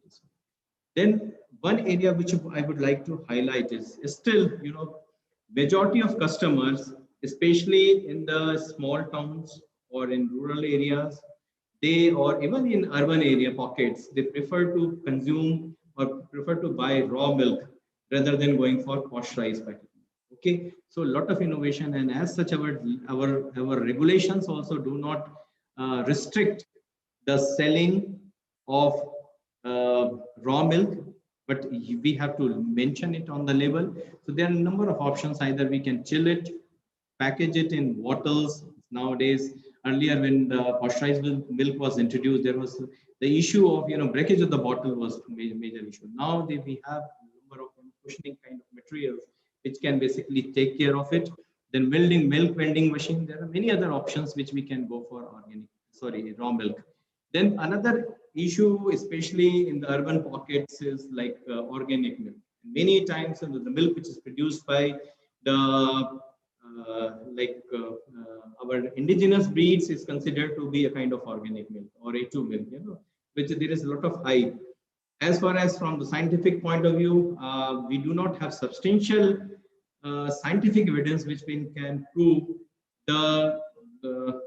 that A2 milk is better than A1 milk, or long-term consumption of A1 milk we may produce certain kind of lifestyle related kind of disease. But of course, especially in the eastern part of the country, there is a lot of scope for organic animal husbandry and organic milk production. The only thing is that when we produce any organic milk, we have a dual kind of challenge. First, we have to transform our agriculture to meet the feed fodder requirement into organic, produce organic feed and fodder. Second thing is implementation of organic animal husbandry practices itself is very daunting task, especially when we have a tropical and subtropical type of climate. So this is one area. But again, if you are able to produce organic milk, if you won't get any premium price for that, then there is no fun or no purpose of creating it. When we talk about the value addition, all these operations, all these like processing we do at the home scale. So probably when we talk about the value addition, this is not a very rocket science or new kind of technology we are talking about, but it is only the art about which probably women are more aware, and only thing which we have to infuse it is the element of technology and science. So how to make a good quality paneer or good quality curd and good quality chana or chana based sweets or ghee, so that it can meet the laid down standards, can have longer shelf life. Only these kind of information we have to transform them. Otherwise, women, and that's why I always say, if you want to start a milk processing unit, you always have your family member, especially women family member, as your technical partner, because they have ability to understand the intricacies of how to produce good quality product. Moreover, they have ability to innovate in terms of like product formulation, and they can solve a lot of issues which we normally face in day-to-day kind of cooking. Then next questions always come from where I have to start, which product category. So there is two criteria. One is the level of investment which is required. Second one is consumer base. So indigenous dairy product or traditional dairy product, which include coa-based sweets, acid coagulated products like paneer, chana, ghee, butter, all these products, they have a large consumer base. They are a very important component and part of all our religious, social, or cultural events. At the same time, the kind of plant machinery investment which is required is minimal. Then second one is dairy beverages, fermented milk, because especially nowadays, as people are aware about becoming aware regarding their immune system. So definitely here the role of microbes present in different type of products has a very important role. Then I hardly suggest cheeses are the one, especially which I suggest for people who are like having dairy or processing unit in the peri-urban kind of system, like around metropolitan cities, because they can market it into a niche area. I never suggest anyone to venture into the dried milk or high value dairy milk, because this market is having a very limited opportunity, very stiff competition, both from Indian market and from export market also. So I never suggest for that. So regarding this traditional dairy product, as I said, 40 to 50% of the milk is utilized for manufacture of Indian traditional dairy.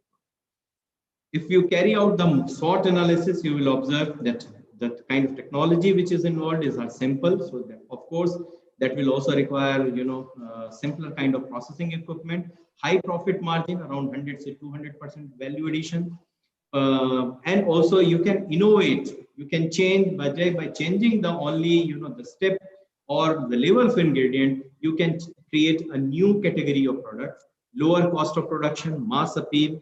Weaknesses are a small scale production, lack of technically standardized product, so that often results in poor quality, regional specificity. In fact, this is a weakness which we have to make it as a strength. I will show you some examples also that how a regional kind of traditional dairy product can become converted into a new form altogether. Opportunities, like every sixth Indian on the globe is an Indian person, and there are a lot of countries where we have substantial population of Indian people of Indian ethnic origin, and they require those kind of products. So export market, vast scope for innovation, product diversification. Then threats are because these products are prepared like in traditional kind of equipment. So scaling of the technology sometime at a large scale.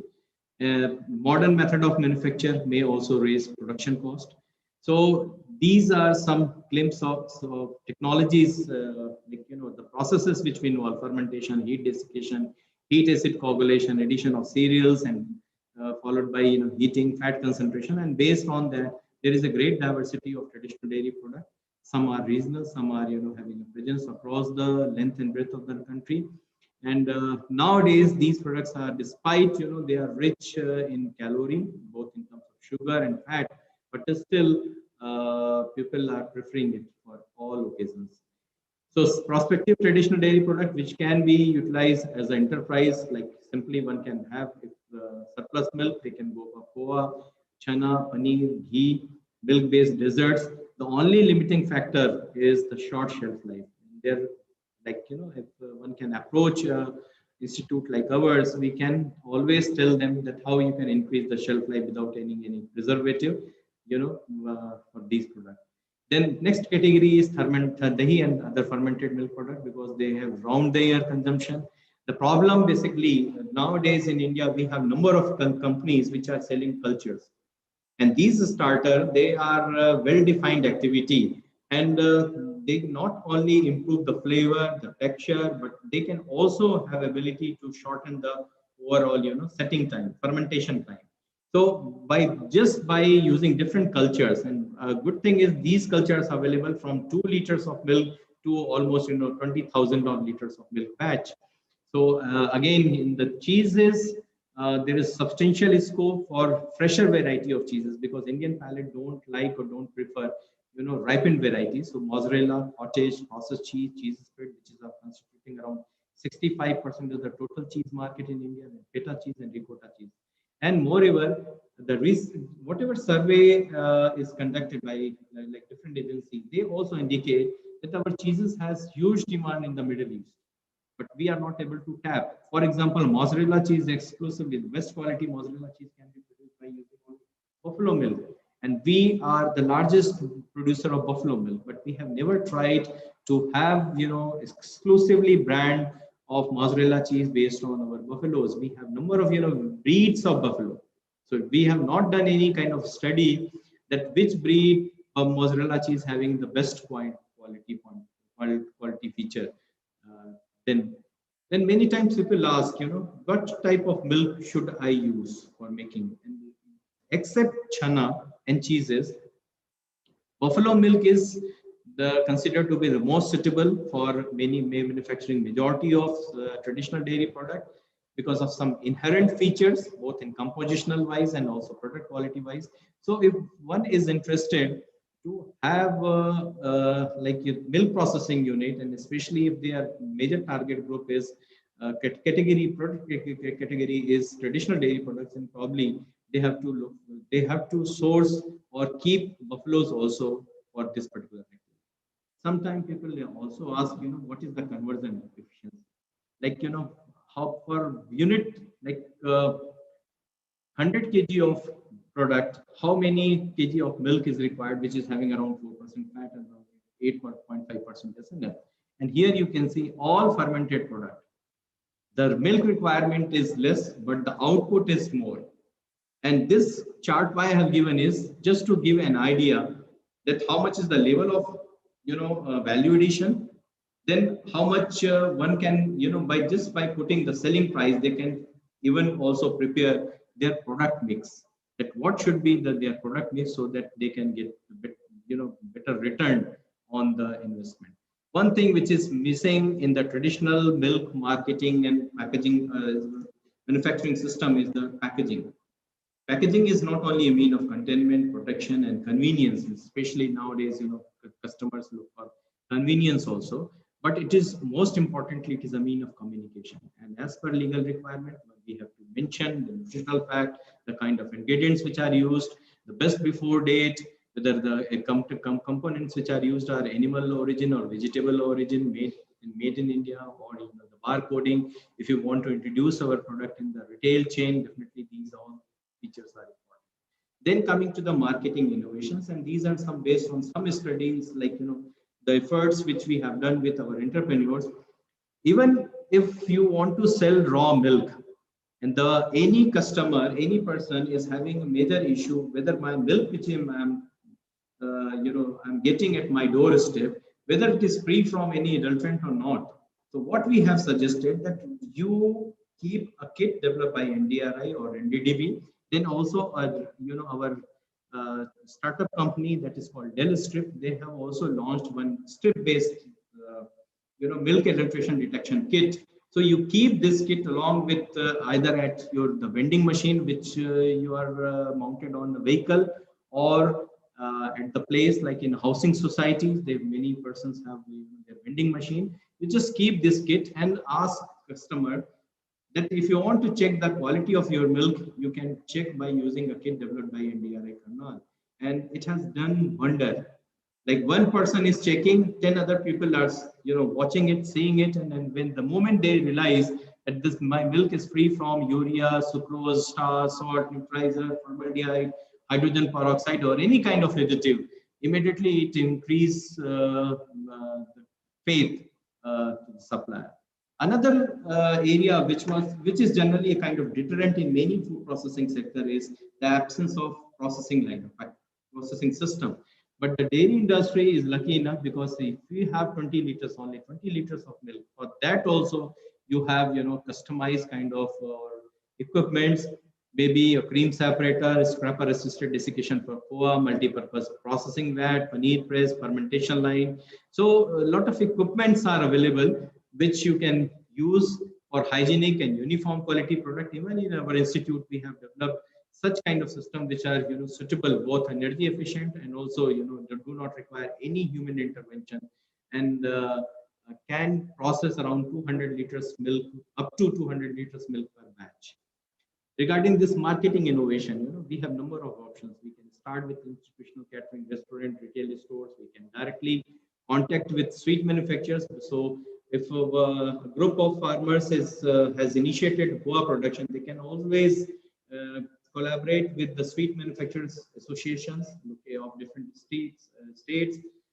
Then milk booths in cities they can establish. They can also take advantage of highway tourism. If they don't want to sell their product in package, they can have options of dispensing system, which is a small capacity one.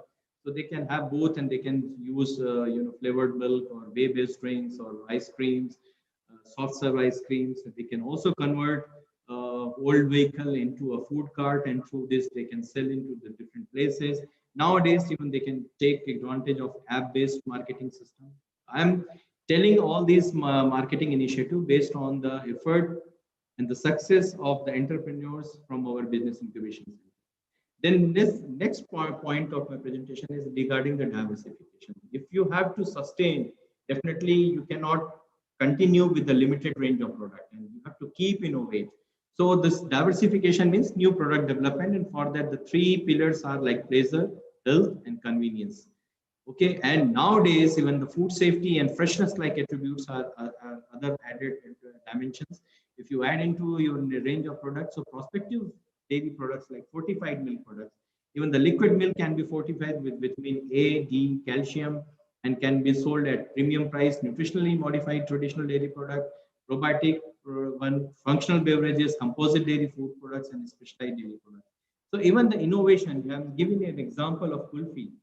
Like this product was completely eroded from our frozen dairy product segment, but it has, with addition of new flavor, and that to ethnic flavors like pan, beetroot, rose, mango, cardamom, pistachio, saffron. Few of our entrepreneurs, they have introduced this particular product and different types of packaging system. So this product is becoming quite popular. Another thing is nowadays ghee is becoming one of the major cooking media, not only in India but in European nations also. Majority of butter oil they are using instead of refined vegetable oil, they are using as a purpose for cooking purpose or frying purpose.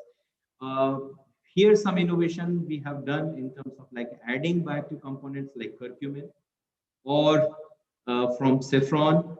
So flavor for production of flavor ghee, even some herbs like arjuna, ashwagandha, shatavari, these herbs and especially the bioactive component present in these herbs, they have been added during the ghee manufacturing process, and we made the process in such a way that the developed product do not differ in terms of like regulatory standards and also in terms of sensory quality from the conventional ghee.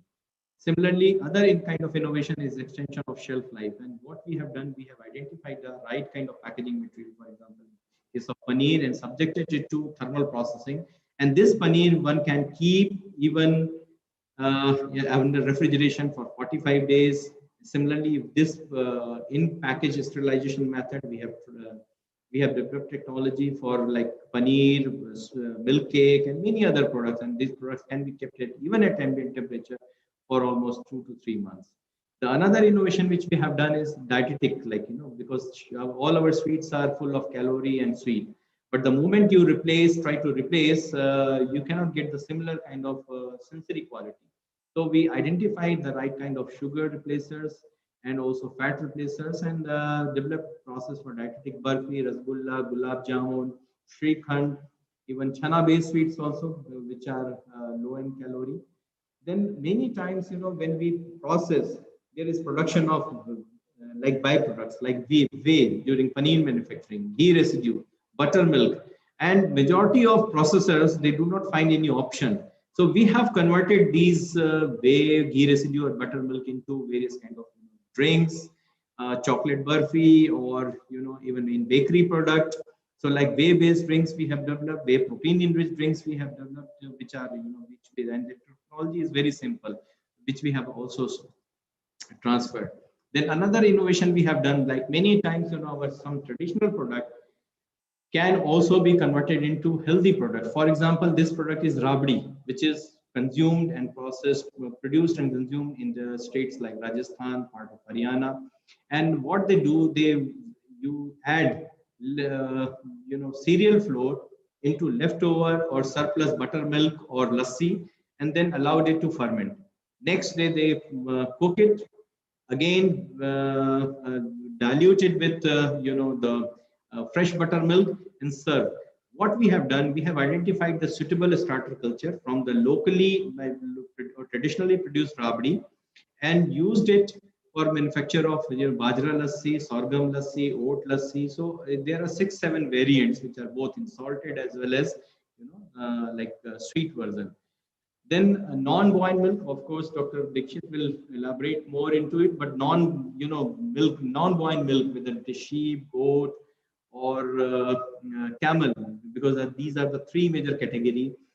And also in the eastern part, northeastern part, there is yak, mithun. So generally, the composition of these milk is entirely different from the boiled milk, and that creates a lot of technological challenges. So if we employ the conventional or traditional process, they will often result in low yield, non-uniform product, worse shelf life, inferior sensory characteristics. And again, I will never suggest that these kind of milk should be used for traditional dairy product. Definitely, you have to go for high value added product like liquid milk or beverages, artisanal cheese, fermented milk, yogurt, kefir, hummus, or traditional butter or ghee. So we have worked on development of certain technology using these milk like kefir. There is one product which we have developed. Then we have developed also halloumi cheese. Another product which we have developed is goat milk based Gouda cheese, smoked cheese, and then different type of yogurts, probiotic one also. Then regarding how to go for this value addition, and this is our practical experience. So what we have done, we have identified few cluster of villages, carried out a survey regarding the milk production, milk utilization practices, and also the practices of hygiene and safety. So baseline survey we have conducted, and we have identified the promising traditional product and appropriate technological package.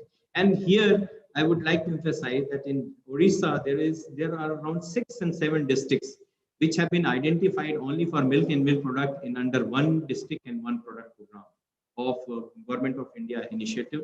Then we identified these technologies, product which have marketing scope. Then we have started training to ensure the production of quality dairy product. That means we have started sharpening their technical skills and also assisted them in establishment of linkages among the stakeholders. So for that, we conducted a baseline survey, interacted with the women in different villages, and then suggested, why don't you collect the surplus milk available in your village? Then, we also carried out some baseline survey regarding the milk productivity. We found that there is also a scope for, supporting the animal rearers. So we started working with them that how you can raise your animals. So there is a concept called calf to calving. So we started working in that direction along with our extension scientists and veterinary doctors from our institute. And then we kept a aim that we have to increase the population of the animals, but also the milk productivity. Then we also started training in the like quality assurance, product manufacturing, and then interactive in solving problem. And this group, and along with this group, there is another group has established their business venture in 2012. And now every woman is earning between 10,000 to 15,000 of each member of this group. And even the next group, which is in Taprana village of Karnal, even they have they learned to drive and purchase a vehicle for selling their product in the Karnal and neighboring, like areas. So every day, and their story is also covered by the Voice of America on World Women Day. So these women are farm women. They were working as a laborer before that. So, here, if we have to promote value addition, so first of all, we have to identify and the scope of milk production in that particular area, and definitely in every part of the nation, there is need for disseminating the knowledge regarding the improved dairy husbandry practices so that we can increase the milk productivity. Then we have options for enhanced milk processing. The only thing is we have to link with the market. And for that, we have to integrate the farming community and women, either in the form of like self-help group or milk producer organization, how our unit can assist them. So we normally organize training program for different type of stakeholders for our testing facility, business incubation facility, consultancy as outsourcing hub. So our training programs are well defined, kind of 3-tier approach. In the first approach, we give them an idea regarding the various kind of options which are available, which involve experts from both inside and outside.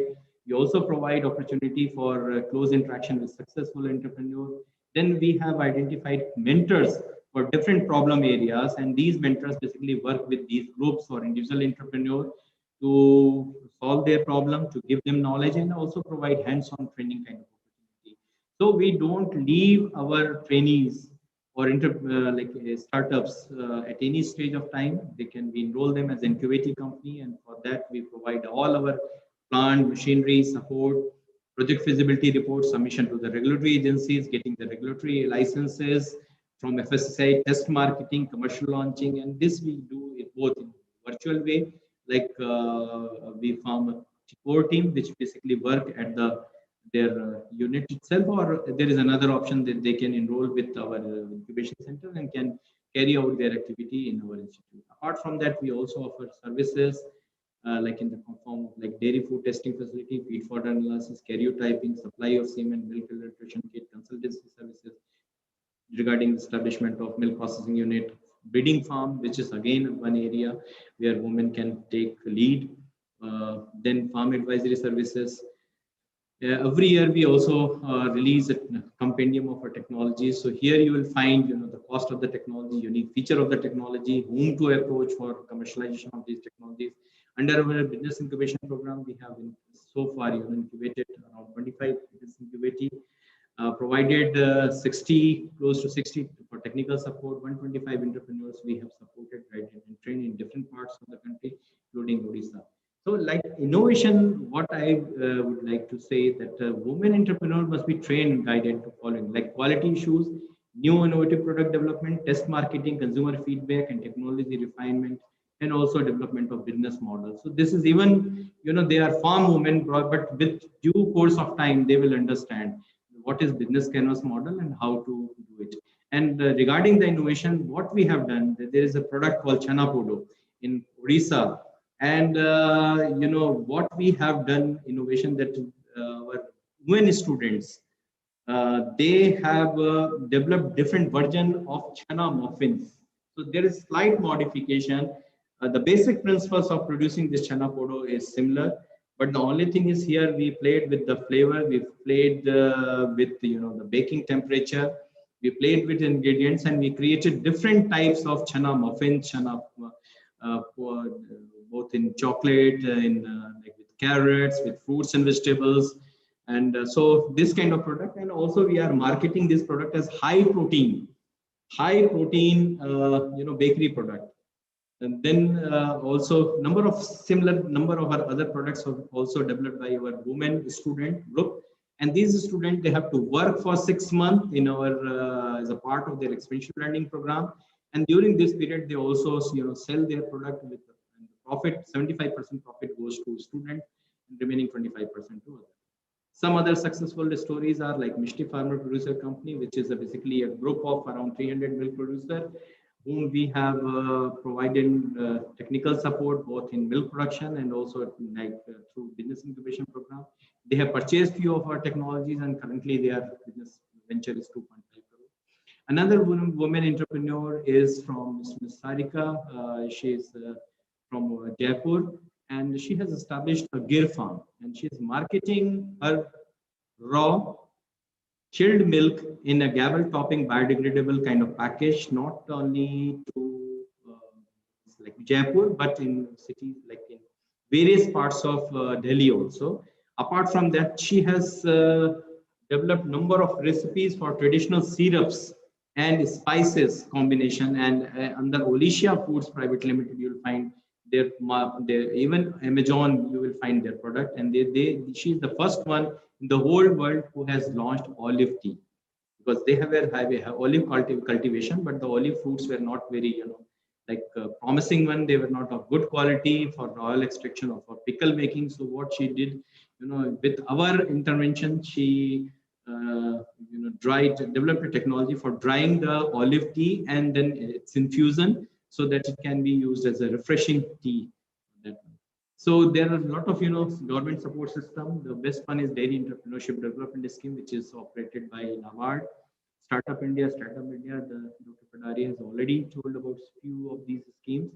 So lastly, I would like to conclude that milk processing at village level, minimize the milk losses, maximize the profit. However, we have to define stringent strategies, and that how we can train these farm women, improve their capacity, and government initiatives like Vocal for Local, Atmanirbhar Bharat, and Prime Minister's scheme for food processing, project, and probably these two one this scheme and one district, one product. Probably this is most opportune time to utilize these schemes for particularly promoting this milk and milk product, because they are already they are offering marketing channel for various kind of produce under these schemes. So thank you. If you have any query, you can write to me on these mail IDs. Thank you, Dr. Sahu, and all your colleagues for giving me an opportunity to share my knowledge work which we are doing here. Thank you. Thank you, sir. Your presentation was really quite insightful and quite informative. You have did excellent work in particular in diversification of products and marketing, innovation, and you are also leading the business incubation center. Everybody knows that India is a lead center of value addition of value added dairy products. So thanks a lot. And any questions from audience or participants, please? One or two questions.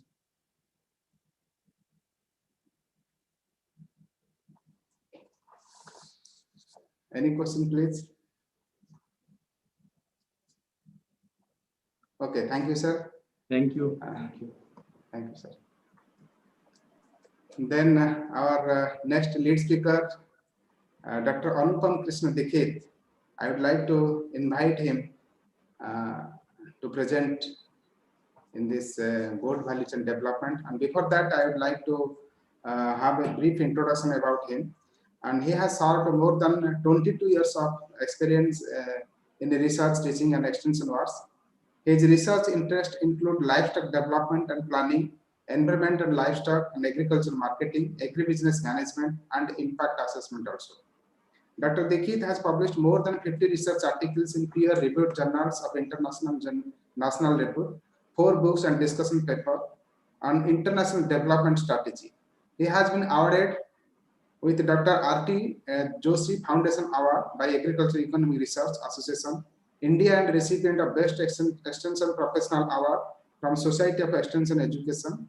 He has been associated with international project on environment and poverty in urban informal sector, FASID Tokyo, Japan, and goat value chain project with International Livestock Research Institute, Nairobi.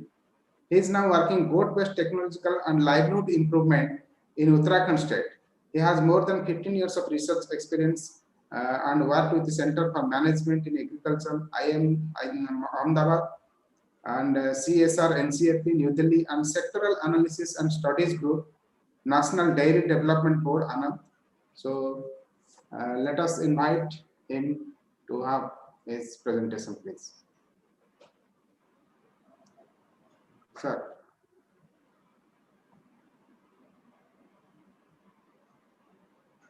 So is it visible, sir? Yes, sir.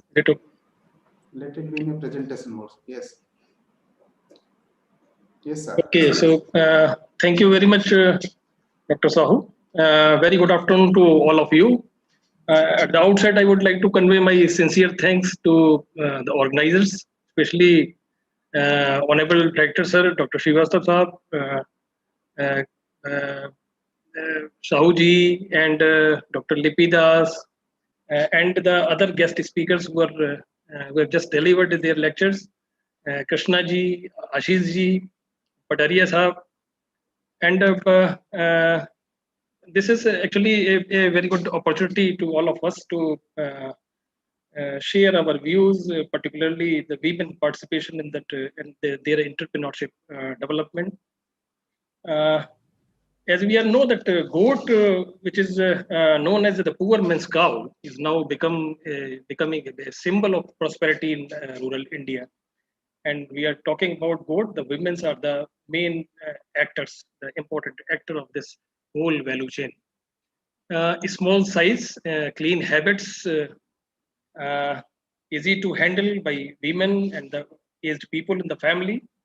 And we can say that it is an inclusive animal, low risk and low maintenance cost, can be started with a small investment.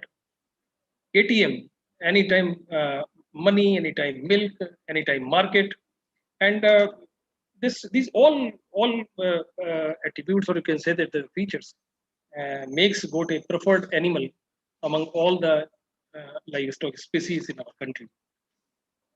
So with this background, and moreover, I just want to elaborate one more thing, that the demand for small ruminant is basically a derived demand necessitated by the demand for the meat, milk, wool, skin, high income elastic for the livestock products, increasing domestic consumption due to increment in per capita income growth, variation in taste, preference, and urbanization are the some of driving factors to increasing the demand for the livestock products.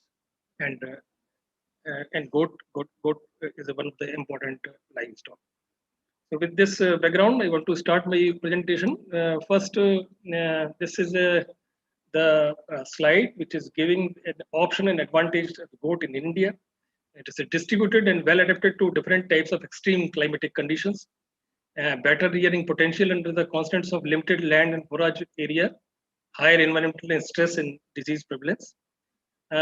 Can be raised by the locally available feed and fodder. It is very important because of that the feed fodder cost constitutes around 50 to 60% of total cost of production. So that this goat can be raised with the locally available feed and fodder resources or under intensive or semi-intensive grazing system.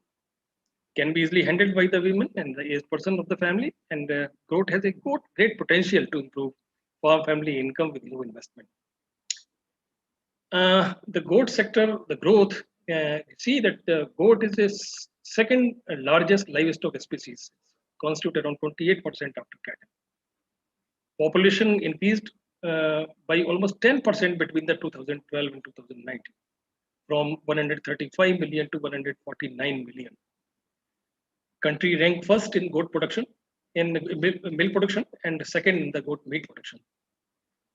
Beside this, goat sector contributes around 38,500 crores. It is a big contribution, so almost 9.2% to the total value output from the livestock sector. This goat sector contributes 5.63 million tons of milk, so almost 3% to the central pool, 1.08 million tons of goat meat, so almost 13.4% to the total meat production of the country, and 0.8 million ton skin. Huge domestic market. This is very important. Huge domestic market with a strong demand for fresh meat and milk. Most preferred and costliest meat. You visit the market, you survey the market, you will find the goat meat is more than 500 rupees nowadays compared with the others meat available in the market. And India is also a largest exporter of the sheep and goat meat. So 18.42 thousand metric ton, valued 800 crore rupees, and the destination is export destination is Middle East. The goat value chain is actually a small holder value chain. A dominance of the small holders in goat production. More than 75% goats are reared by the small and marginal farmers, and the majority of goat farmers belong to that SC, ST, and backward social classes. Productivity gap. Smallholder goat production can generate efficiency gain from the low cost locally feeding options.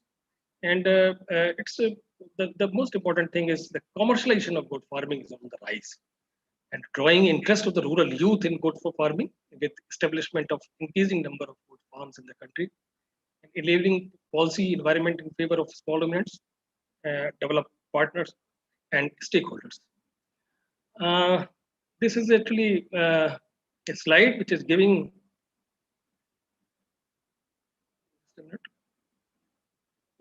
a scenario of our country in terms of that flock size, different management system, and the why we call it the poor man's cow. So if you see the first table, it is a distribution of flock size according to the land holding sizes. So if we compare 2002-3 and 2012-13, the flock size at country level has not increased much. It's almost 3.28 to 3.47. But in the large land class, we see that 5.52 it has increased to 8.66.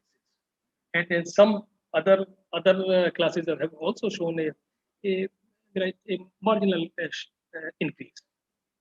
There are three types of management system: extensive, semi-intensive, and intensive. And almost it will not be a higher side if we say that more than 70 to 75% goats are reared under the extensive management system in our country.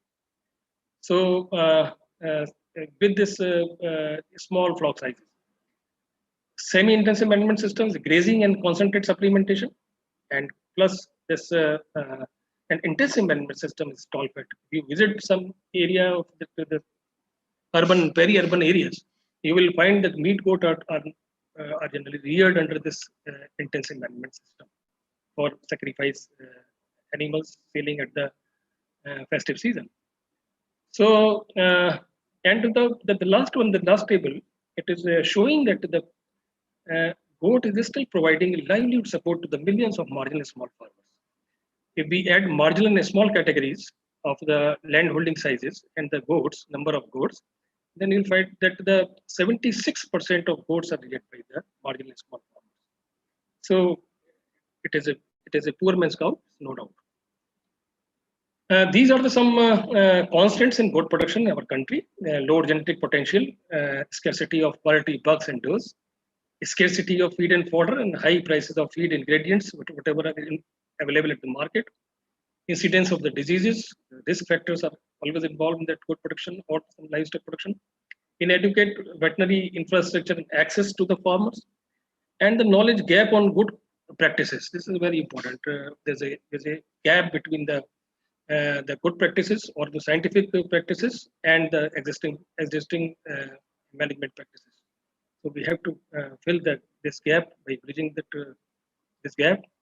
Lack of credit support from the institutions, lack of processing infrastructure, poor market linkages, and appropriate sector policy and regulatory body. If we are talking about the doubling farmers' income, this is a very the quote which has been given by our honorable Prime Minister. So if we see that the 59th and 70th round of the National Sample Survey Organization data, then we will find that no doubt that the cultivation of the crops is the major source of income of the farm family. But if you see that the growth, it's compound annual growth rate between the two point of time, then you will find that the animal husbandry has income from the animal husbandry has increased by more than 23% or 24% annually. So the growth trends over the last decade indicate that the higher growth can come from the horticulture, dairy, livestock, and fishery, and the other crops. The broad approaches towards the achieving these doubling farmers' income by increasing the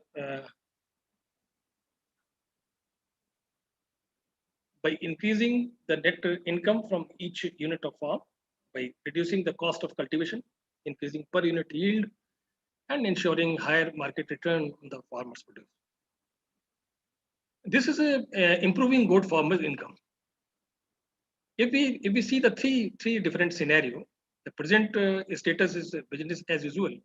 Under extensive management system, the income per goat per year is about 3,200 rupees. This is all net income. I am talking about net of cost. With some improved practices, say for example, for nutrition, health, and management intervention, the income per adult goat per year improved to 4,800 rupees, so almost 1.5 times, 1.5 times more than the income from the present status or the business as usual. With improved practices in smart marketing, this is very important. Improved practices plus smart marketing, the income per animal per year has increased to the 6,500 rupees. It is a double of the extensive management system. So this is a very important that we need to have. We have to have the technologies for the to fetch the more income from the goat sector. This is one of the our study that we have conducted in 2015, and it is an ex ante assessment of the benefits from the intervention of the different technologies.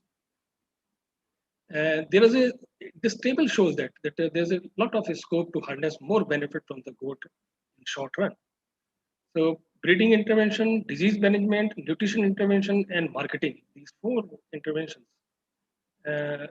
We can say that the disease management is one of the most important and very we can say the gross gain to cost ratio is very attractive. Gross gain, you can see that the 24,064 million rupees, and in the case of disease management, the cost of intervention is very small, 6,758 crores. The net gain size is high, which is almost 30% to the total gain from the from all the interventions. And you see that the last column, the gross gain to cost ratio is 3.56. Means if we are going to spend 1 rupees on the disease management, you will get 3.56 rupees. So similarly, we can, in the case of breeding, it's the case of nutrition, and in case of marketing. And marketing, it's a simple intervention that the majority of the farmers are selling their goats at the age of 4 months or 5 months. If we are talking them, if we are convincing them that you sell your animal, your kid, this goat kid, at the age of 10 to 12 months, then you will get a better price. So this is also a 1.87 gross gain to cost ratio in the case of marketing intervention. And overall, you see that there is the VC ratio is 1.95. So this is a ex ante assessment. It's not a precise estimate, but it is giving a order of magnitude. What is the role of technology in goat production? This study was also mentioned by the one of the member of Niti Aayog, Vivek Devroy, in Financial Express, and he asked that who will bear the cost. This is a small economics of goat rearing model under the semi-intensive management system, and this model is a very small, and for that we can say it is a model for the rural youth, and especially for those who are migrating from the villages.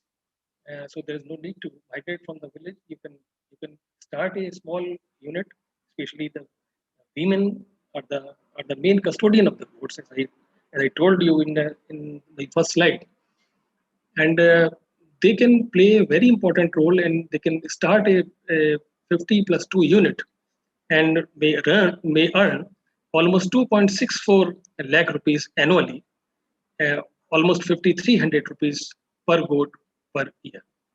So this is a model for a small unit, that is 50+2. There are some commercial models also there, 100+5, which requires almost 50 to 17 lakh rupees initially, which includes that 1 year recurring cost also. And this NABARD, National Bank of Agriculture and Rural Development, is also giving that support. In the case of women, they are giving the 33% of back-ended subsidy. Earlier, there was a margin money was 15%. Now there's a 10% of margin money. But the problem is that the very few, the handful people are getting this kind of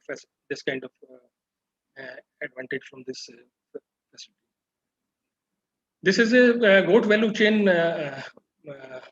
supply chain map. You can say that you can see that from starting to from the producer to ultimate consumer, there is a large number of actors who are playing an important role, and they are playing with that small cost incurred and earning, and with the small margins also per animal basis. So you can see that the goat farmers, then itinerant traders. Itinerant traders are the traders who used to visit village, and they buy the animals from the farmers, and they collect the animal, consolidate animal at one place, and they sell their animals in the nearby market or some other terminal market with the help of district level of traders. So that this animal is moving from almost in some cases, when there is a goat farmers to butchers, then it's almost 50 to 100 kilometers. But in the case of that, when the animal is reaching to the terminal market and it is going to the far places, it moves, or it journey almost 700 to 1,000 kilometers from one place to another place. So there are a large number of middlemen.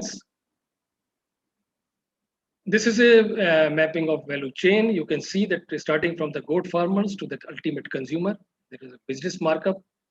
Depends on the volume of trade. You see that the marketing cost and profits, each and every label, they are incurring the cost, they are earning some profit, and the animal is moving from the goat farmers to that ultimate consumer. It is reaching through butcher. So butcher is in a win-win situation, or you can say that the maximum share is grabbed by the butcher. So, but if you compare this value chain of goat with the other agricultural commodities, in this case, the farmer share in consumer rupee is more than 70% in some of the studies reveal that. These are the some emerging value chains. NutraGoat is working. It's supplying the pasteurized goat milk. And it is a Haryana-based company. Brown Apron, it's a online fresh meat shop. It's Bangalore-based. Shivan Agrotech Private Limited, focusing goat meat segment supply to supermarkets, Mumbai-based. And the Vistara Farms Private Limited is also Bangalore-based and supplying the fresh goat milk, goat curd, goat cheese, goat yogurt. So these are the some value chains. In these value chains, beside these value chains, I just want to elaborate one new value chain which has came into that last year in Uttarakhand. In Uttarakhand, NCDC and USWTB, Uttarakhand Sheep and Bull Development Board, they have started a new kind of value chain. It's called as also known as Bakra, BAKRAW. It's a goat meat value chain. They are procuring the animals from the hills, and they are developing or they are forming the women-based goat cooperatives, and they are buying these animals from these cooperatives. They are they are providing support in terms of providing that good quality animals, veterinary support, and other input support to the farmers. And they are buying back animals almost 15 to 20% higher than whatever the rate is prevailing market price, or the middlemen are buying from the farmers, and they these procured animals being slaughtered at the one slaughter house, and these carcasses in a different pieces which is required as demand by the customers. They have also started a refrigerated vein, and in refrigerated vein is the schedule of that refrigerated vein is fixed in Dehradun. So, and some guys, boys and girls, delivery boys are also running with their scooties, and this is online order. You can place your order online, and then you will find your order within 15 to 20 minutes at your doorstep. So this kind of value chain is also emerging in Uttarakhand, and it's also quite appreciated by the many state people. And some other farmers, the commercial goat farmers, are also asking about this, how can we start at their own states.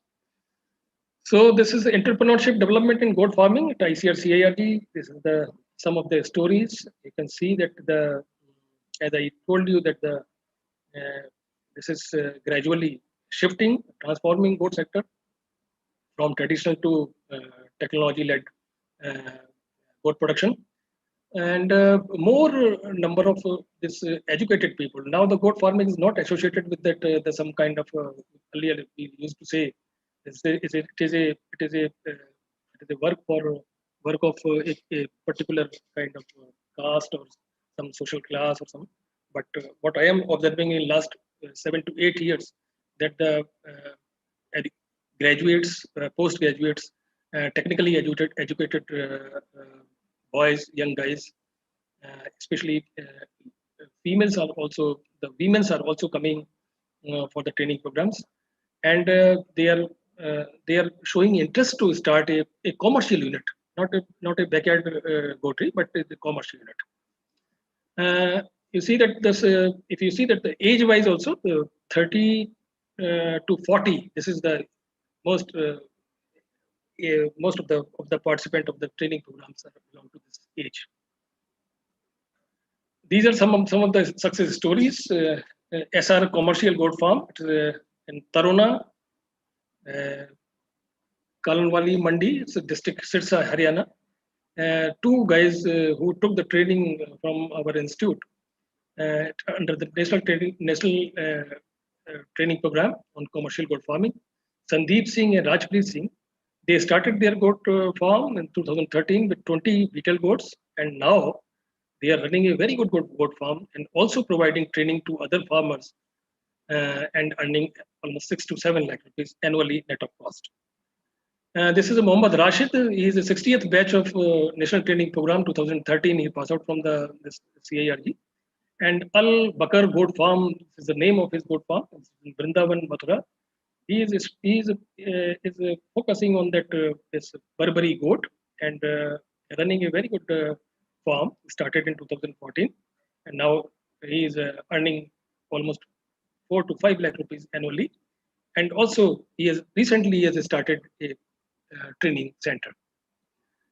This is Mr. B.D. Kushwaha. He is from Dehradun. He was a former district horticulture officer, and now he's running a Himani goat breeding and horticulture farm. He's selling goat 5-6 liter per day. Now it's having a small flock of Jamunapari and beetle goat, and selling his milk, his goat milk, at the rate of 150 rupees per liter to one of the very famous group in Uttarakhand is Bakri Chap, and selling milk to 200 rupees liter to a hospital. So beside this, growing high yielding varieties of tomatoes, and he is having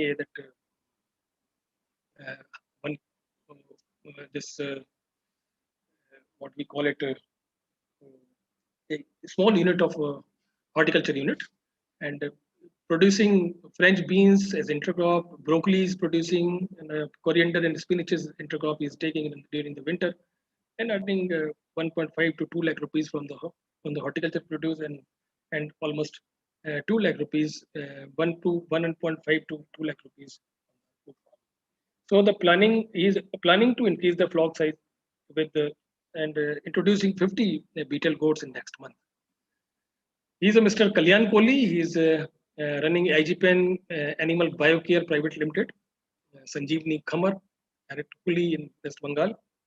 He is a very good guy, and he started this farm with the 63 Black Bengal buck with the help of and dairy support also. He's working on the liquid semen, and now it is going for that frozen semen. And he's also providing the training to the rural youth on that artificial insemination in goats, and running a very good farm, and appraised by the different organizations in West Bengal across the country. So this is a model. We can say that the self-reliant goat based village complex, or this is a model that we are planning to. It is not working at the right now in the field, but we are planning to start this model. It is actually women goat based self-help groups or FP or cooperatives run. This model will be run by that, and this model will be a cluster of the villages.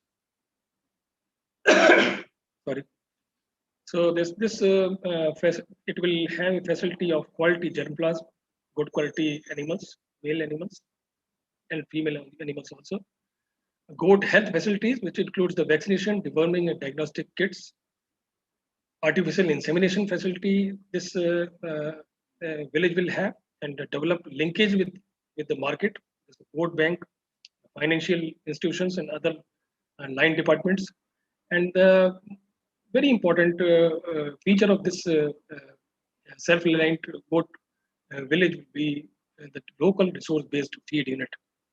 This is very, very important. We have to have how can we sustainable use of the local resources. This is very important. Recently, in one of my projects in Uttarakhand, we have started this feed pallet, which includes the local tree leaves. This is a very good feed, and very cost effective also. So this kind of local resources based feed units can be started in this goat managed managed by the women goat based village. Skill development center, also best practices, value addition, etc. So the objective of this village is this will be a self-reliant goat village complex, support proven goat technologies for women empowerment in the welfare of the society, sustainable use of local resources, discourage migration. This is very important. Discourage migrations and income and employment generation through rural entrepreneurs development. So you can say that the Atmanirbhar goat village, as well as the Swawalamban se Swabhiman. This is the slogan. These are some mobile app in goat production which are available at the Play Store, developed by the ICAR-CIWA, and some of the women who are running their goat farm, they can use the information provided in this mobile apps. Goat products is also there. It is having all this the recipe and everything in this app, so they can also have this. So we are talking about that most of the time. We are talking about the transformation of agriculture. The goat sector is not right. Productivity. These are some important actions which are required for the transformation in goat sector. Productivity enhancement, intensification of goat production for smallholders. As I just told you in my previous slides, that the flock size is very small, and there is a diseconomies of the scales. However, we have to have work on it. That how can we increase the productivity of the animals there at their whether it is in a backyard poultry or it is in a commercial. Attracting and retaining youth in the goat production. This is also a very important action which is required for the transformation in goat sector. Women empowerment center, and the goatry, as I told you, that the women are the main custodian of the goat farming or goat production. If you see that all the activities which are performed by the women, most of the activities are performed by the women, but excluding that the grazing, which is the time consuming activity, and the male members of the men of the families is going for the grazing of animals for 4 to 5 hours. Except this grazing, cleaning of the shed, milking of the goats, taking care of that ill goats, and that at the time of kidding, the care of that kidding. These all are performed by the women. But unfortunately, when at the time of the sale of the animals, the male members are coming forward, and they are doing all this negotiation with the traders and the buyers. So we need to have we should have to have their participation in profit making also, the buying selling of the goats also.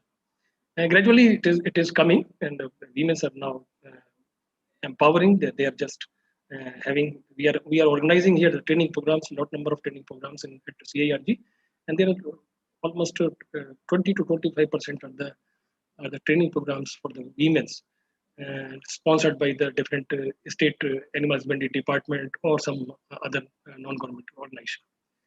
So that the women's are now gaining the knowledge, each and every aspect of the goat farming.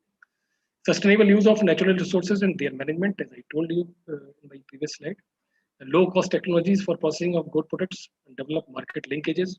Market linkages are very, very important, and they have to have whether it is a backward linkages or we consider forward linkages. Both kind of linkages, there should be a role of action is required for the transformation of the goat sector.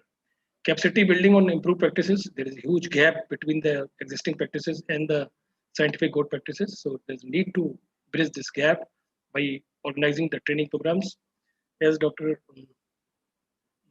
Ashish and other speakers told that there is a restriction, especially for the women. They are not moving from 20 to 25 kilometers to other far places for the training programs, especially for the 4 days or 5 days. So we have to have training programs at the Krishi Vigyan Kendras on the scientific goat farming and other aspects of the livestock farming. Strengthen goat farmers through SHGs, cooperatives, and producers companies, and institutional support for the credit and insurance. This is very, very important. We are going for the 50+2 model, or we are going for 100+5 model. It requires a investment. It requires a capital at the initial stage. So in this case, the institutional support for credit and insurance. Insurance is very, very important because there is a lot of disease. There are many diseases in the goat production which are very fatal, like PPR and ET. So the insurance is very, very important for the farmers. So beside this, there's some regulatory environment, the comprehensive small ruminant policy, marketing regulations, inclusion of livestock under the ambit of regulatory framework for marketing, animal transportation policy, FSSAI regulations for the meat shop, and food quality and safety, support for the product processing units. These are the regulatory environment that require. So with this, I would like to convey my sincere thanks to the organizer once again. Thank you very much. If there's any query, please. Thank you, sir. Really, you have enlightened us in development of goat value chain and goat entrepreneurship, sharing your vast experience in practical aspect in this advanced goat farming. Then I would like to invite any questions or discussions, because all the speakers have deliberated a lot. We can go for discussion for 5 to 10 minutes if any questions is there. From audience, please.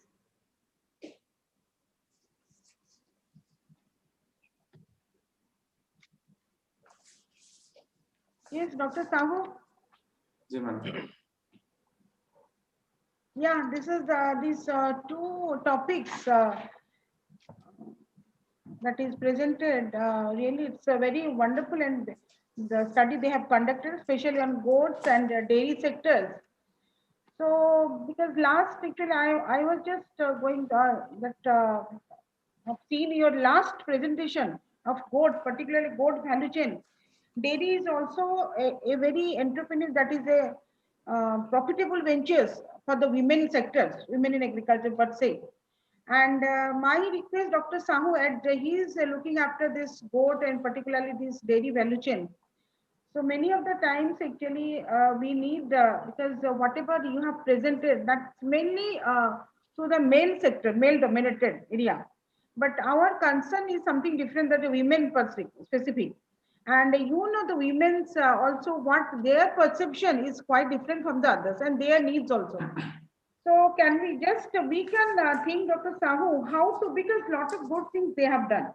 Lot of good. Yes. Because while we are just formulating, me and along with Dr. Sahu, that goat chain, value chain, and there's really lot of questions arises before me.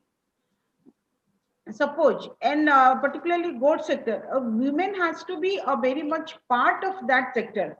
And what exactly, because in agriculture crop-based sector, we know what the activities the women are used to do.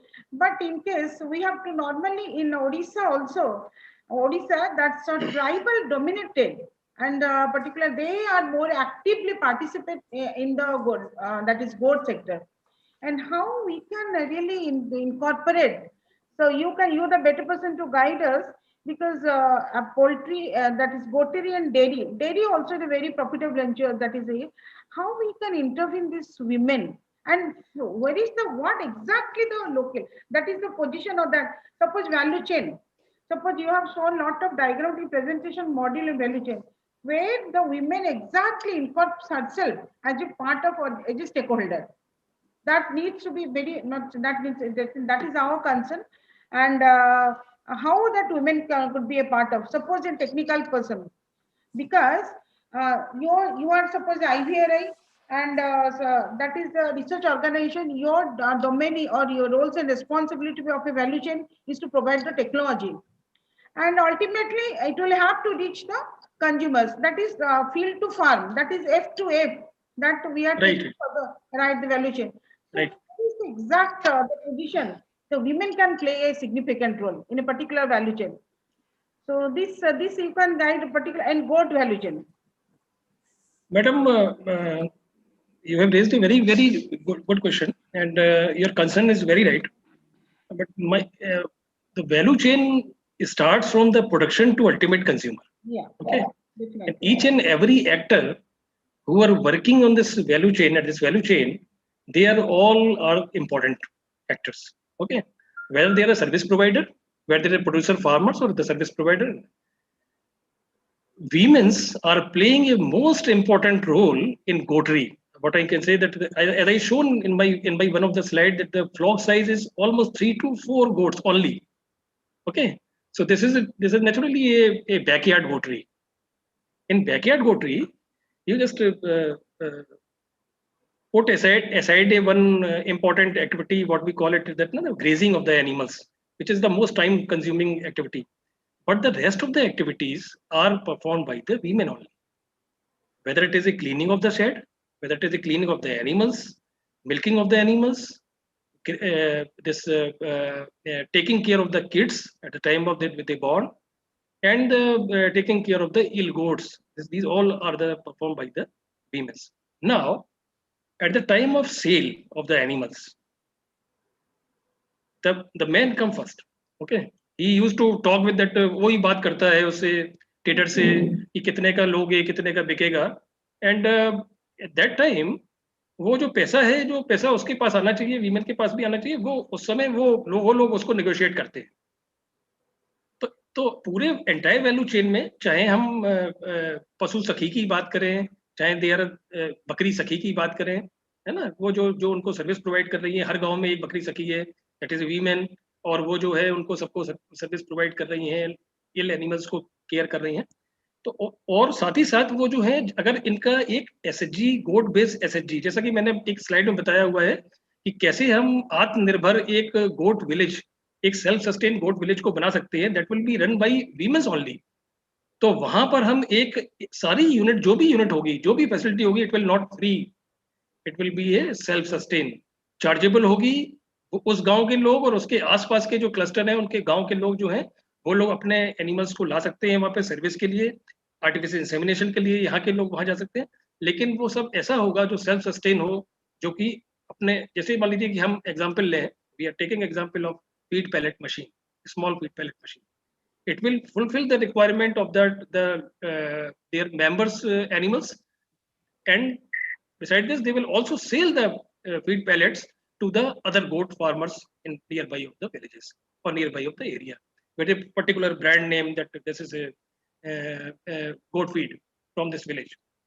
तो madam, ये जो women's का participation, women's की जो हम कहते हैं linkage की जो संभावनाएं हैं, वो एंटायर वैल्यू चेन में है, पूरे में है.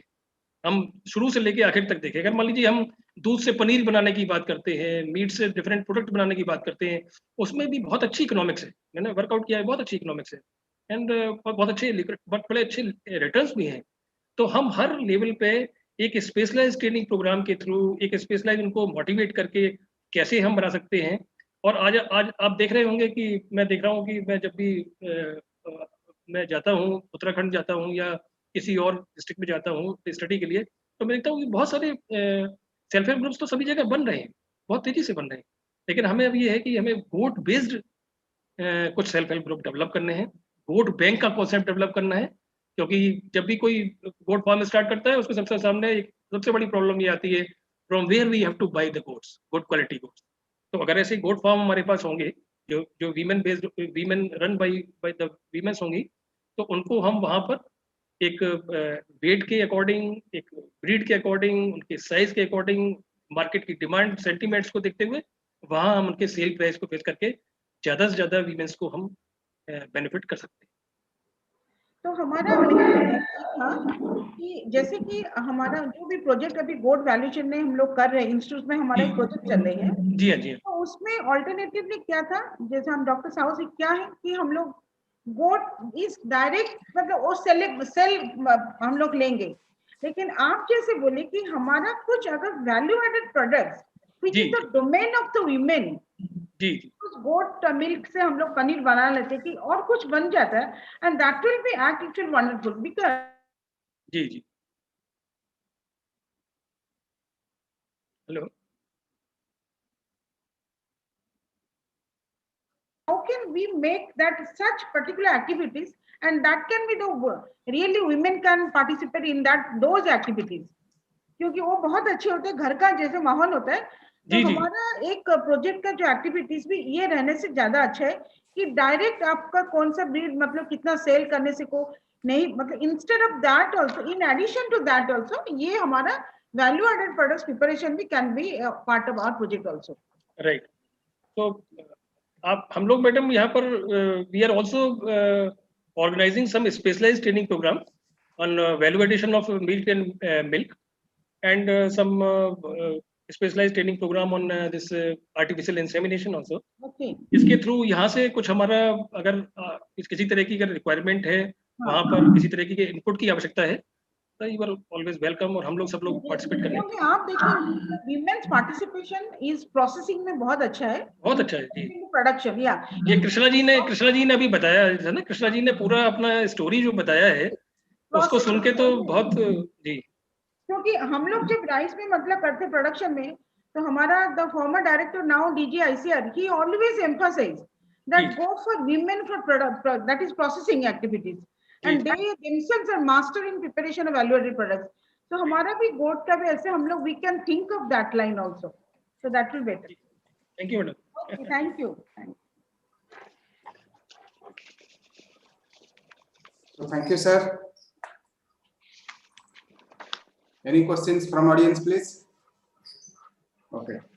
So lastly, we are really fortunate to share the knowledge and experience from our eminent speakers on latest technology on women entrepreneurship and value chain development. And at last, I would like to invite Dr. A.K. Panda, our co-organizer of this webinar, to offer formal vote of thanks. Please. Thank you, Dr. Sao. Hope all might have benefited from today's seminar, today's webinar. So on behalf of ICAR Central Institute for Women in Agriculture, I take this opportunity to thank our chief patron and guest of honor for acting as a constant source of inspiration and guidance for carrying out these type of activities. Although due to their busy schedule, they could not participate in today's webinar. I also take this opportunity to thank our Honorable Director, Dr. ICAR-CIWA, for his constant guidance and providing all logistic support to make today's webinar a success. Special thanks to our invited speakers, Dr. S.K. Dwivedi, Dr. R.N. Padaria, Dr. A.K. Singh, Dr. A.K. Dixit, and Srimati Krishna Yadav for contributing their valuable times and sharing their experience for the benefit of the participants. I also thank all the participants for participating in today's webinar and making this event a success. I also thank our webinar team, Dr. B. Sahu, Dr. Lipi Das, and Dr. Nitish Kumar for their valuable support and making the webinar a great success.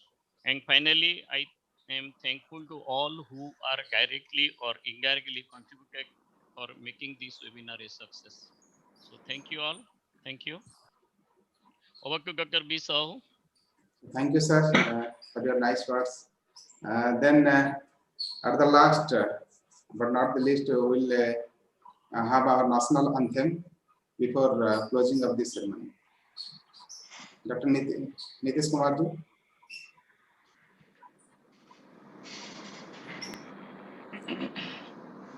Jana Gana मन अधिनायक जय हे भारत भाग्य विधाता पंजाब सिंध गुजरात मराठा द्राविड उत्कल बंगा विंध्य हिमाचल यमुना गंगा उच्चल जलधि तरंगा तव शुभ नामे जागे तव शुभ आशीष मांगे गाहे तव जय गाथा जन गण मंगलदायक जय हे भारत भाग्य विधाता जय हे जय हे जय हे जय जय जय जय हे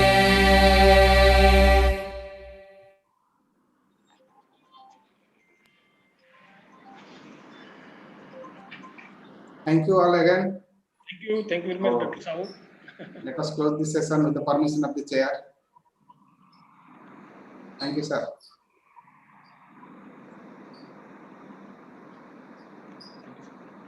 Thank you, sir. Thank you very much. Namaskar to all. Thank you, madam. Thank you.